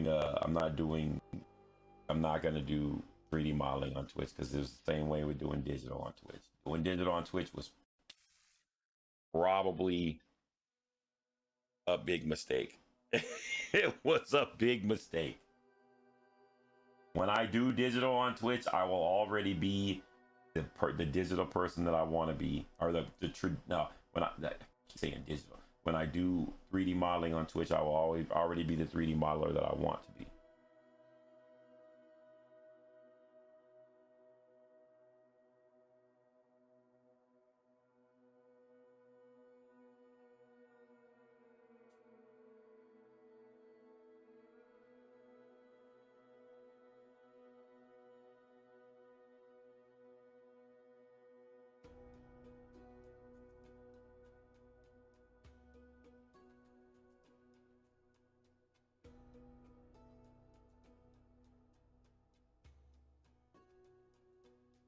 All right, so I'll probably be back on later on today, guys.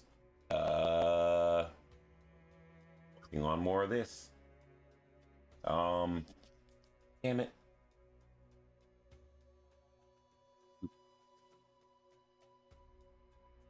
I think I'm done for the night. I think I've had my feel of drawing for the night.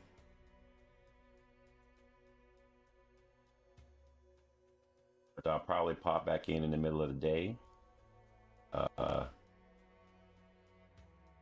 Draw even more stuff. I'm gonna finish this off and then I'll probably draw something new.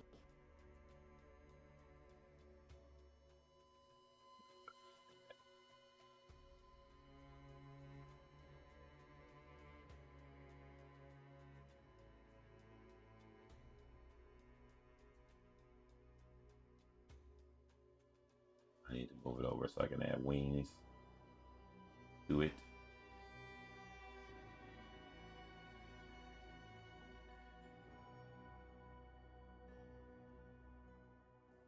Wink, wink.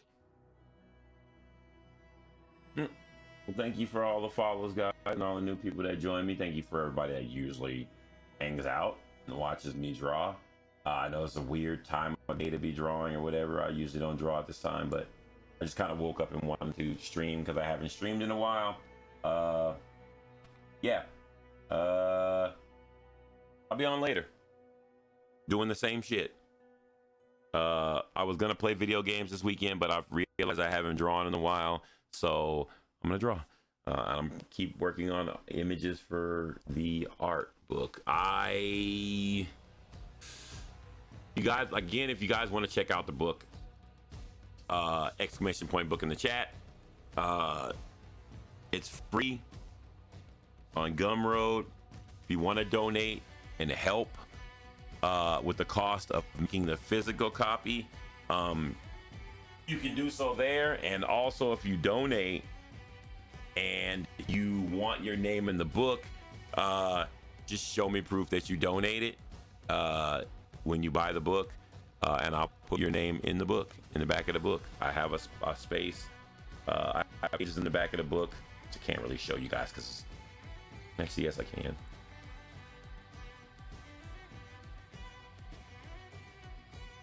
I have pages in the back of the book that are specifically for thanking people that look kind of like this, and I'm just adding names to it.